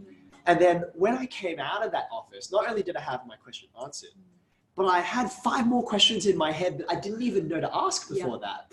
And I'm sure you've had that experience too. And also 10 more book recommendations to it's like, answer the 5 questions I just thought of. Great. Every single thing, it's kind of like, that was a 10-minute answer to a 5-second question, but now my brain is just buzzing. All of uni was that whole experience for me. Also, many things I think is a 5-second answer, and if you think about it a little bit more, it's actually quite a lot more than that. Yeah, it's that that complexity and nuance in the world that I think, so often we want simple ways to understand things, and it's not like searching for a simple understanding is a bad thing, but what university I love pushed on was that everything is different shades. You need to see it from all these different perspectives. And I think that was what was great about coming from a school where I think it was a fairly sheltered environment. I went to school with a lot of people very similar to me. And when I went to uni, I thought, okay, well, lots of people are going to be like me. They've chosen the same degree. So different and brought such different perspectives, values, priorities. That was a real eye-opening experience for me. I agree. No, I could not agree more. I also had a high school experience that was a lot of people, it was a lot of very similar people. And so to come to somewhere like the University of Sydney that just has diversity in so many different ways was really has made such an impact on my life. Definitely. Absolutely. Oh my goodness, we are getting a lot of questions coming through. Wow. Okay. I'm going to start with the top one. Question. I got a really high ATAR and want to become a teacher, but my family tells me I should do something like law. Do you have any advice for how I can convince my family to let me become a teacher? Okay. So that question, that particular question, like I could have written 17-year-old me could have written that question, because as someone who sort of like I excelled in languages and communication, like law was sort of what my parents the natural path to take. Right, exactly. I guess, especially also coming from a migrant background, I was born here like my siblings, but my parents definitely made a lot of sacrifices to come here, and they were like, no, this is not what this is for. Like, we didn't come here for this reason. So I totally get, like, that struggle is very real. I guess what I would say is, number one, in view of that, don't necessarily feel like convincing your family is going to be the be all end all, because you know what, like I don't think that it necessarily is productive to pour all of your energy into something which you may never be fully convinced. When I think about my own children, and even though I'm sure the person asking this question is like 17 or 18 years old, our parents will still think of us as 5 and 6 years old. We've lived our entire lives needing them, their direction, their support, and it's really hard. I already know, having children who are in primary school, it's hard to make that transition. And so I want to say, look, you're going to be the person who has to live with the consequences of the choice that you make for your life. Like, you're the one who has to study that and do that work and all that kind of thing, right? I will say, probably the most helpful thing, at least for like my dad, my mum passed away when I was in first year uni, so she never really got to see all of what happened. But what convinced my dad, I think, was that he wanted me to do something that I was good at and made a difference in the world, and that I could really, put my best efforts toward. And I think that when I started to do that as a student teacher, when I was volunteering, and then when I got into full-time work right at the beginning, I think that was what sealed the deal. And I know that's a very long-term answer, but I don't think there is I'd love to give you this is the thing you say, and then it's magic. This is the line you pull out. But it's the attitude that makes your parents care so much that they have that very particular desire for you. That's been years in the making, probably before you were born. So it's not going to go away fast. So I think what's important is that there's a willingness to come to a sort of agreement that, yeah, it's okay. We have different priorities for this. I'm open to thinking about what law might look like, but I also feel very strongly about education, and no one's going to make a difference. I think that will really help. Absolutely. And it makes such a difference. I completely agree. Okay, next question. What did you like most about Sydney? The buildings look really cool. Did you join any clubs? Wow, that's a tough question to answer. I think because there's a comment in the middle. Are they asking, do they want to know if you I like agree. The buildings do look really cool. I know a lot of my students that I teach, when they come to Sydney and I ask them the next day, hey, what did you think of it? They're like, OMG, it looks like Hogwarts. So I'm like, okay, yeah, what else? Okay, now that is very important. It's true. And I will also point out, I mean, I did mention that this building's new. So many of the buildings on campus now didn't exist when I went through. It's a beautiful space. And I think that Sydney's really looking after its students by giving them that. I think that I liked most about Sydney being part of a community of people who, and we touched on this before, have got the same goal. We want to change and improve education around the world, but go about it in such different ways. Right. Challenge me to think about education in a way that I've never contemplated before and broaden my perspective on it. And then for them to be like 12 years later after graduating, I'm still in touch with all these people. They're still amazing leaders in my field and in other fields as well, that I'm kind of like, my life is enriched. And it's the gift that keeps on giving for having been part of this community. Absolutely. I guess the last question, it disappeared. Where'd it go? Clubs. It was clubs. Were you part of any clubs? Was I part of any clubs? I absolutely was. And I can't recommend highly enough being involved in the life of the campus. In fact, that is one of the best things about Sydney. And in fact, I had the choice in third year, I think, to cram everything into a small compressed timetable. Then I could work more and have fewer days on campus and more time away. And I thought to myself, actually, you know what? I have some flexibility here. I don't need the income yet. I'm going to spend more time on campus so that I can enjoy that. I was part of the Education Society, the Evangelical Union, a bunch of other things. And those relationships and that exposure to a wonderful network of people, that was really special. Oh, amazing. Okay, I'm going to try to get through as many questions as we can. The next one is, was it hard to study maths for teaching? Brackets, love your channel, thanks. It's very sweet. Short answer, yes, it absolutely was. I mean, maths is a tough subject. We, human beings, we evolved to be good at language. That's part of what it means to be human. We didn't evolve to be good at understanding abstract mathematics. It's part of why it's also so powerful. It's what separates us from the rest of the animal kingdom. I kind of think, even though it was hard, that was part of why it was so valuable. As a teacher now, it's really important that the longer I teach, the more familiar I get with these concepts. And I can sort of easily fall into that idea of why don't you understand? It's so obvious to me. And that's actually a really terrible thing to say to a student. So that empathy of struggle and being able to say, I get it, I know exactly what that feels like, trying to beat your head against the wall. I got that from the difficulty and rigor of the mathematics I studied at uni to become a teacher. For sure. So it's hard, but it's worth it. Absolutely. That's the answer. Okay, great. Was there anything special you learned at Sydney that has helped you to be such a good teacher? Also, that's just a compliment thrown in. Yeah, sure. That's thank you. Okay, so there are a lot of pieces here. I will first, like half of an answer, go back to something I said before. Being a good anything, but especially being a good teacher, requires the continued input into your professional life of knowledge and learning, challenging your ideas. I remember reading this sociology paper from the 80s or the 90s called The Strength of Weak Ties, which is all about when you've got a connection with someone who maybe you don't see that often, maybe they live in the US, maybe they're a distant connection, but it's because of the weakness of that tie, that this is someone far away from me, I don't see them often, that gives that relationship a particular strength, because that person, by virtue of their distance, they know things and they've experienced things that you will never see and can challenge your own thinking and learning. So that is part of that community that I mentioned before.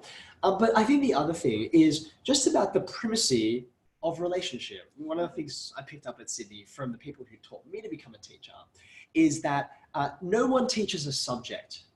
You teach students. Right. And in the Australian Professional Standards for Teachers, which is the document that tells teachers, like, what does a great teacher look like? What does progression look like in that profession?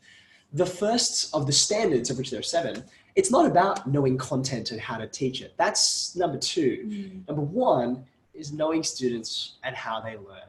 And that colors everything I do every single day. I hope that's part of what makes someone think I'm a good teacher. And I learned that here at Sydney. Oh, perfect. I'm so glad to hear it. Oh, great. I want to be a teacher. Great start. I want to be a teacher, but I'm worried that I won't be good at it and that the kids won't like me. Do you have any advice? Sure. Wow. Okay. Well, this is a very natural concern to have.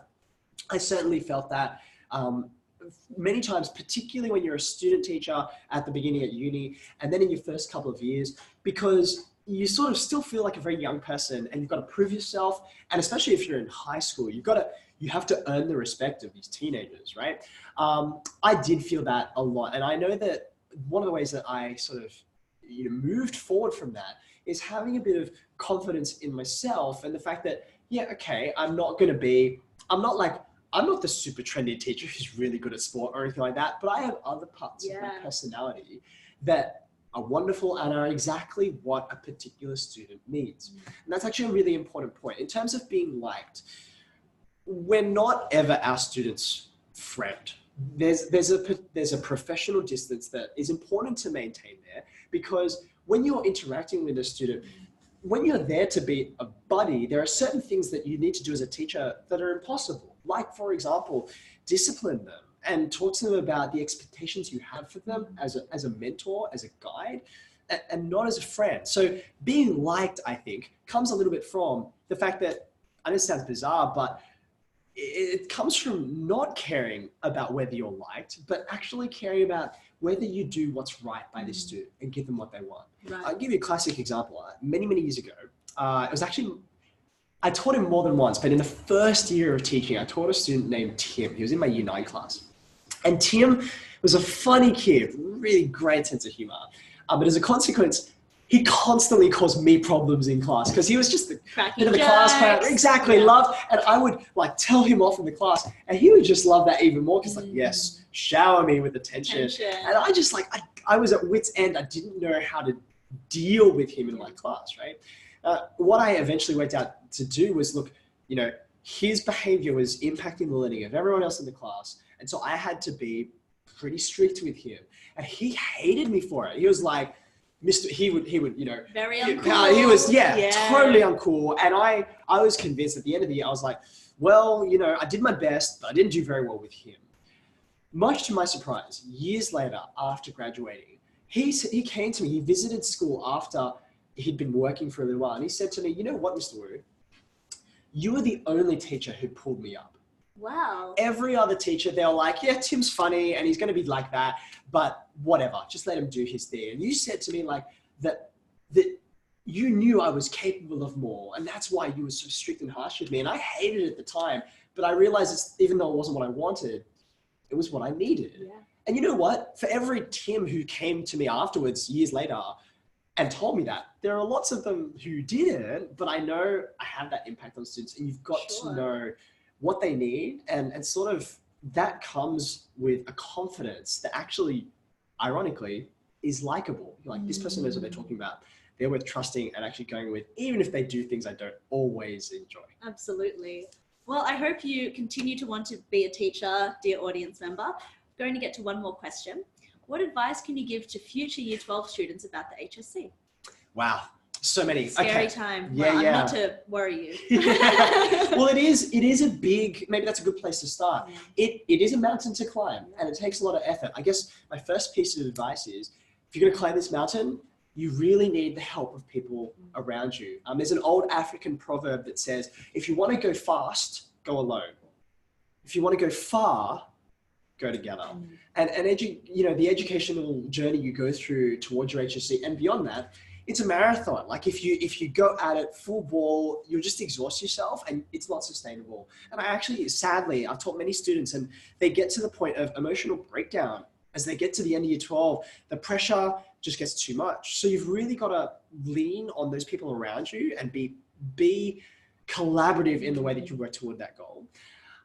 The second thing I'd say is know what really matters to you and why you're learning what you're learning. Yes. Like, if you're learning stuff for, like, a lot of people say to me, you didn't like maths when you were at school. What changed? How did that transition? And for me, it was a change in purpose. I was not learning maths just because I had to do a test. I was learning maths because I needed to be able to stand up in front of students and be genuine and authentic and convince them that this is something worth learning. And it gave me a whole different outlook on why I was thinking about this stuff and learning it. That outlook, I hope, change, like that sense of purpose, I think will change the way you study and you work. Last piece of advice, look after yourself. Take care of your body and your mind.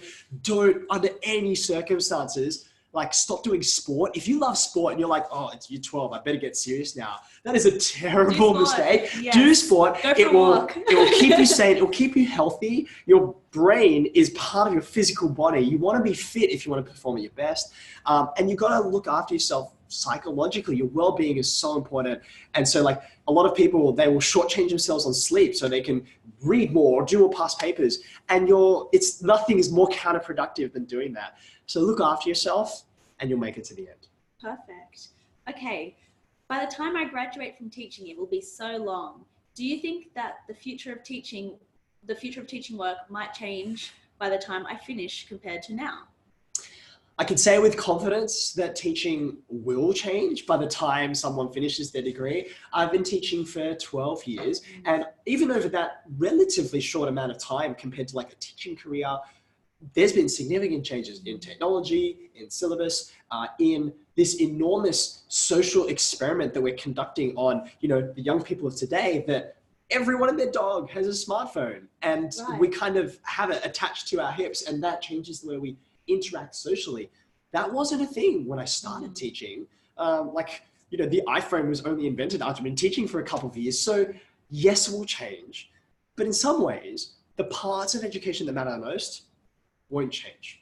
Humans are humans are humans are humans. And if there's one thing I've learned from teaching across the country and around the world too, that even when there's language barriers and differences of culture, young people still love to learn. They still love to have the experience of discovery and surprise. They still love a challenge. There's still people who need to be cared for and supported and guided through the difficult emotional, ups and downs of their lives. These things are timeless. And so whatever preparation you get, yes, there'll be lifelong learning and adaptation, but that's okay. It's part of the fun of being a lifelong learner. Great. So they don't have to worry about their degree becoming kind of outdated, or it's still going to be relevant? If there's anything that an educator knows, it's that having that commitment to continue growing and learning is what really matters. But what's great about what I learned at uni is that it gave me a foundation for how to think and approach all those new things I was going to learn. It gave me a framework to fit that into. And so, sure, the syllabus will be different. That syllabus that you learned to teach when you're at uni, yeah, it's going to shift and change, but also it's going to give you an avenue and a sort of platform to learn those new things and understand them well. Right. Okay, great. We are going to have to wrap, but last advice, what would you offer current students that are thinking about coming to study here at Sydney? I want to say this is an amazing place to be. And I kind of look back, I spent 4 amazing years here, and one of my biggest regrets is that I didn't spend more. It went by so fast. Yeah. And the relationships and the new ideas and the community that I became a part of, they have informed who I am and have in many ways defined my character. If I'd not come here, I wouldn't have been challenged to, say, teach mathematics rather than English and history. And that's literally like everything that anyone knows me for has to do with that defining change that was given to me. I was challenged to make when I came here to Sydney University. So I'm excited for anyone who's contemplating being here. It's an even better place now than I was when I was here. It's really actually, despite being Australia's oldest university, it's one of the most progressive, I think. So it's an exciting place to be in 2020 and beyond. I completely agree. Thank you so much for speaking with us. It's been wonderful speaking with you.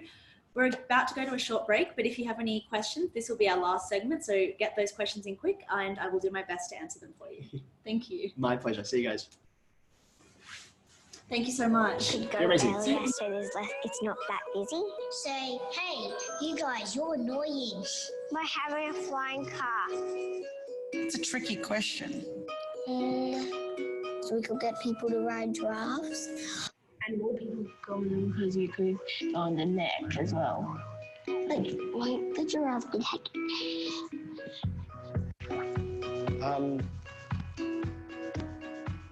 Get the fish to drink all the water. Wait till it's low tide. Get kangaroo. Get kangaroo who actually can't control the waves. Probably bad idea because there's like 1,000 years old. Try and make friends with them. That's a complex question. They stop it, I don't like it. They go into a friend machine and they stand in it and their hearts connect so they remember each other forever and ever. A really big mountain with a house inside it. Word. We can put the people on different planets. Sky islands, like on the clouds. Yay!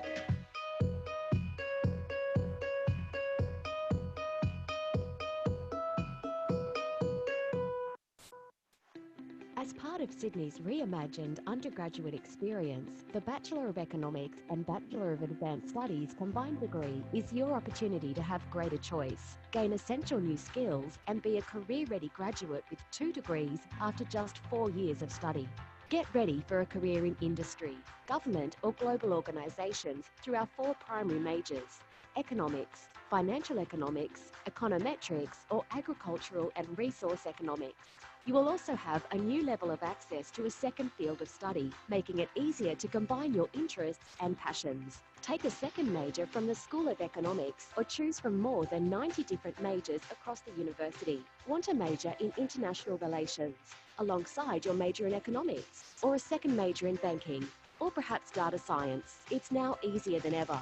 You'll also engage with our exciting new interdisciplinary open learning environment units and undertake real-world projects that help bridge the gap between theory and practice. And in your 4th year, you can either undertake advanced coursework, including honours in economics and project work in your desired field, or pursue a research pathway. With more choice, a global perspective, and enhanced graduate outcomes, studying economics at Sydney is better than ever.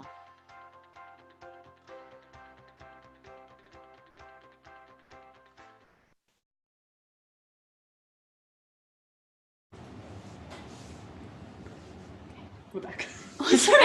And we're back. Thank you. This is our last segment of our live stream, and we're joined by our PhD student here, Sam. Hi. So if you have any questions, please do send them through. While we wait for those questions to filter in, I'm just going to remind you about a few more events that we have coming up. So one is Academic Advice and Enrolment Day. That's on the 16th of January, where you can get advice on your units for your first year. So I know there were some questions about how to choose your major, so between history or a language or teaching, whatever it is. This is where you can speak to someone one-on-one and they can give you advice on how to set yourself up so you can qualify for that major. So you've decided you want to study history, what are the things you should be studying in your first year? That's on the 16th of January. Then we also have an online Q&A session, so webinars, where you can ask questions, and those will be on the 23rd of January and the 5th of February. We also have an online masterclass for the Master of Strategic Public Relations, and that's on the 22nd of January. And then the link will be up in the chat box for the link to our website, where we'll have other events and upcoming webinars or live streams like this, hopefully very soon for you.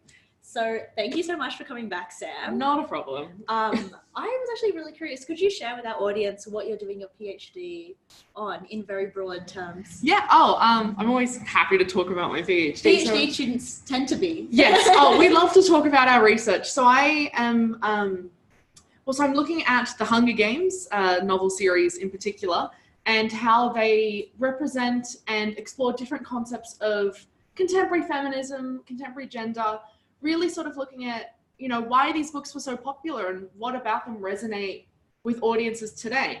And I think a lot of people, when they think about doing a PhD in English in particular, especially at a very old and established university like the University of Sydney, they maybe are thinking more of more traditional fields, more traditional scholarly interests. So if you're interested in studying young adult fiction, there is absolutely space for you.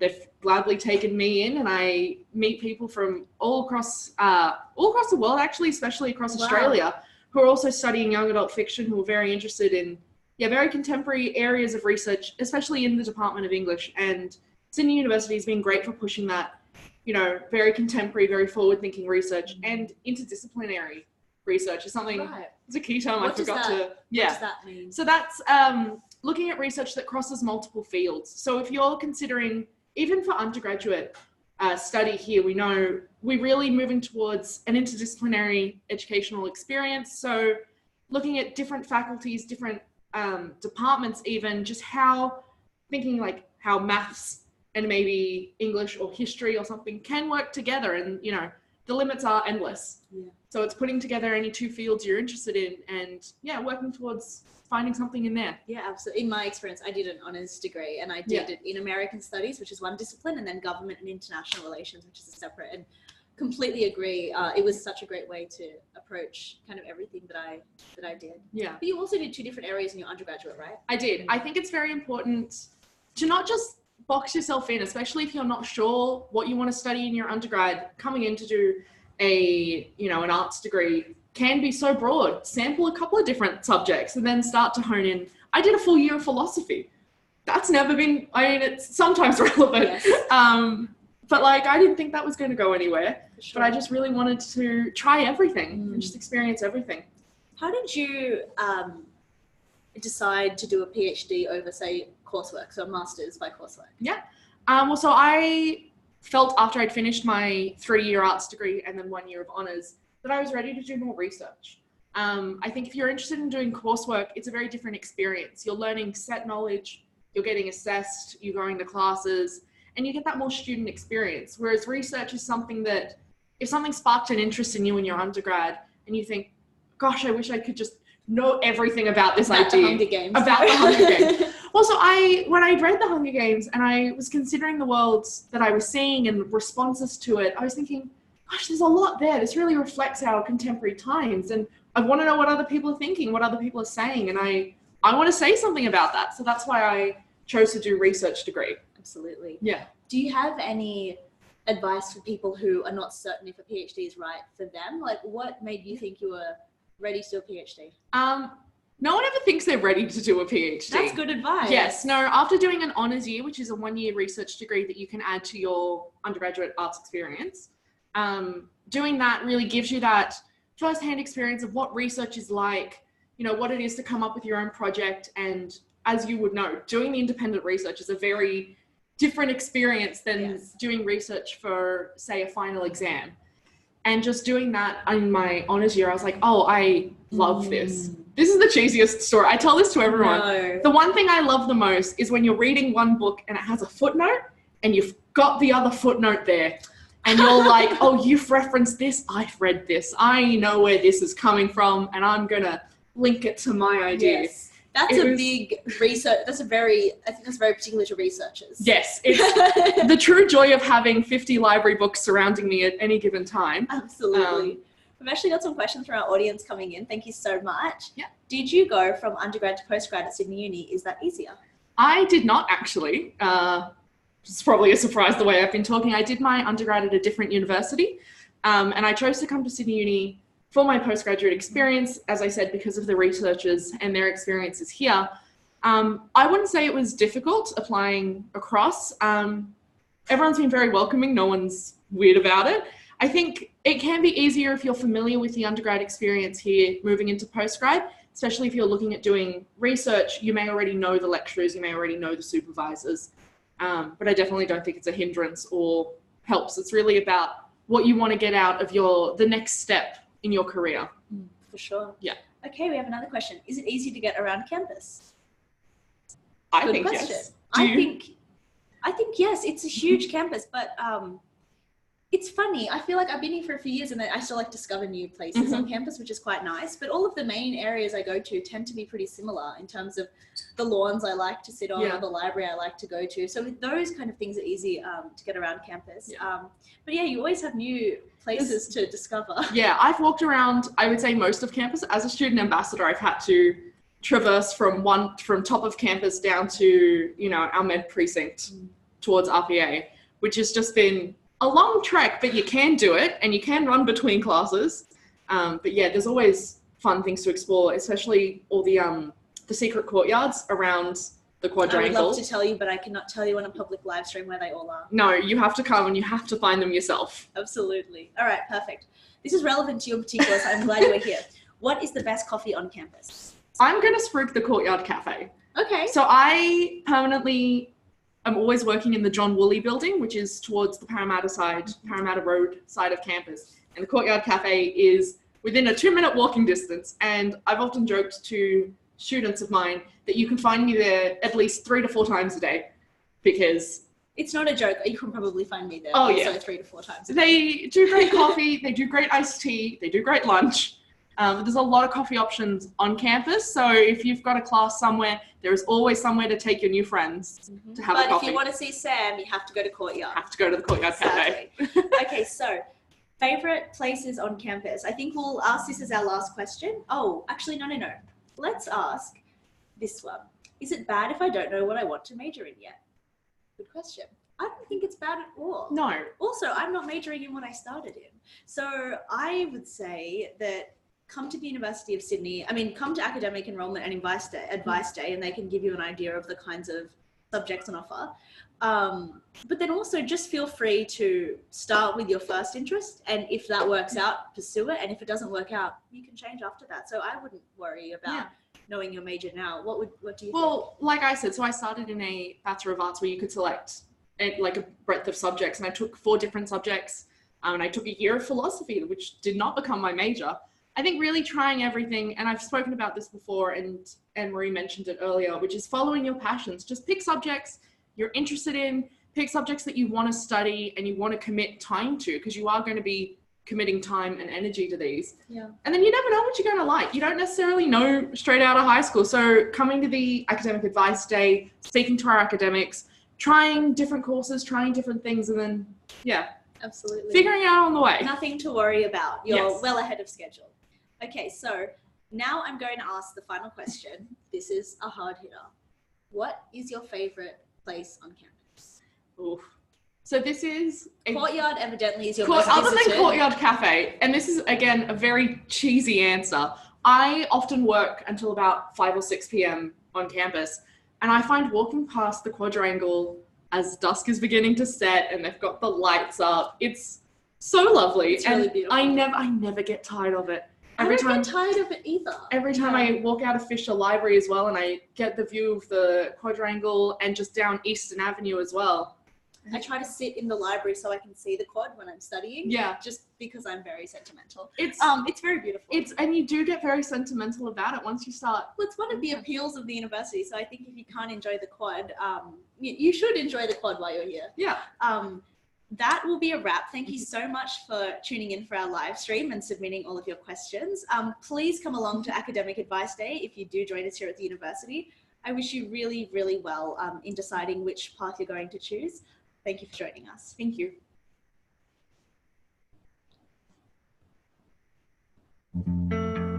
Doesn't matter who you are, you already fit into uni.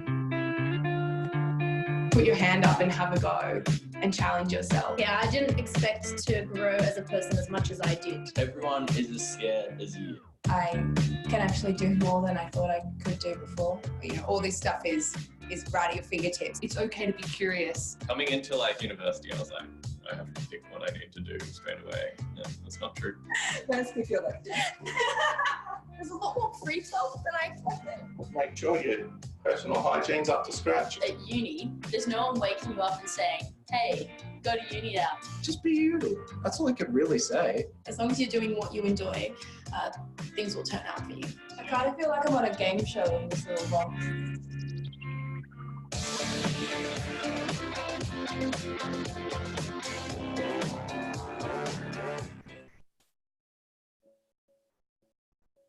Welcome to the University of Sydney. Applying to study here as an international student or domestic graduate is easy through our online process. This video describes the documentation required, the form you'll submit, and the next steps before you hear back from us. If you're applying for an undergraduate or postgraduate coursework degree, check your eligibility before applying. If you're applying for a higher degree by research course, the process is a little different. Please visit this URL for further info. For all our other courses, you'll need some documentation before you go any further. Make sure you have your applicant ID and password, if you have them, and scan copies of proof of identity and residency, such as these. Other documents you might need include the following. Next, it's time to submit your application. Once you've chosen a course, click the Apply button. Choose your commencing year and continue on. If you've begun an application through the portal before, enter your applicant ID and password.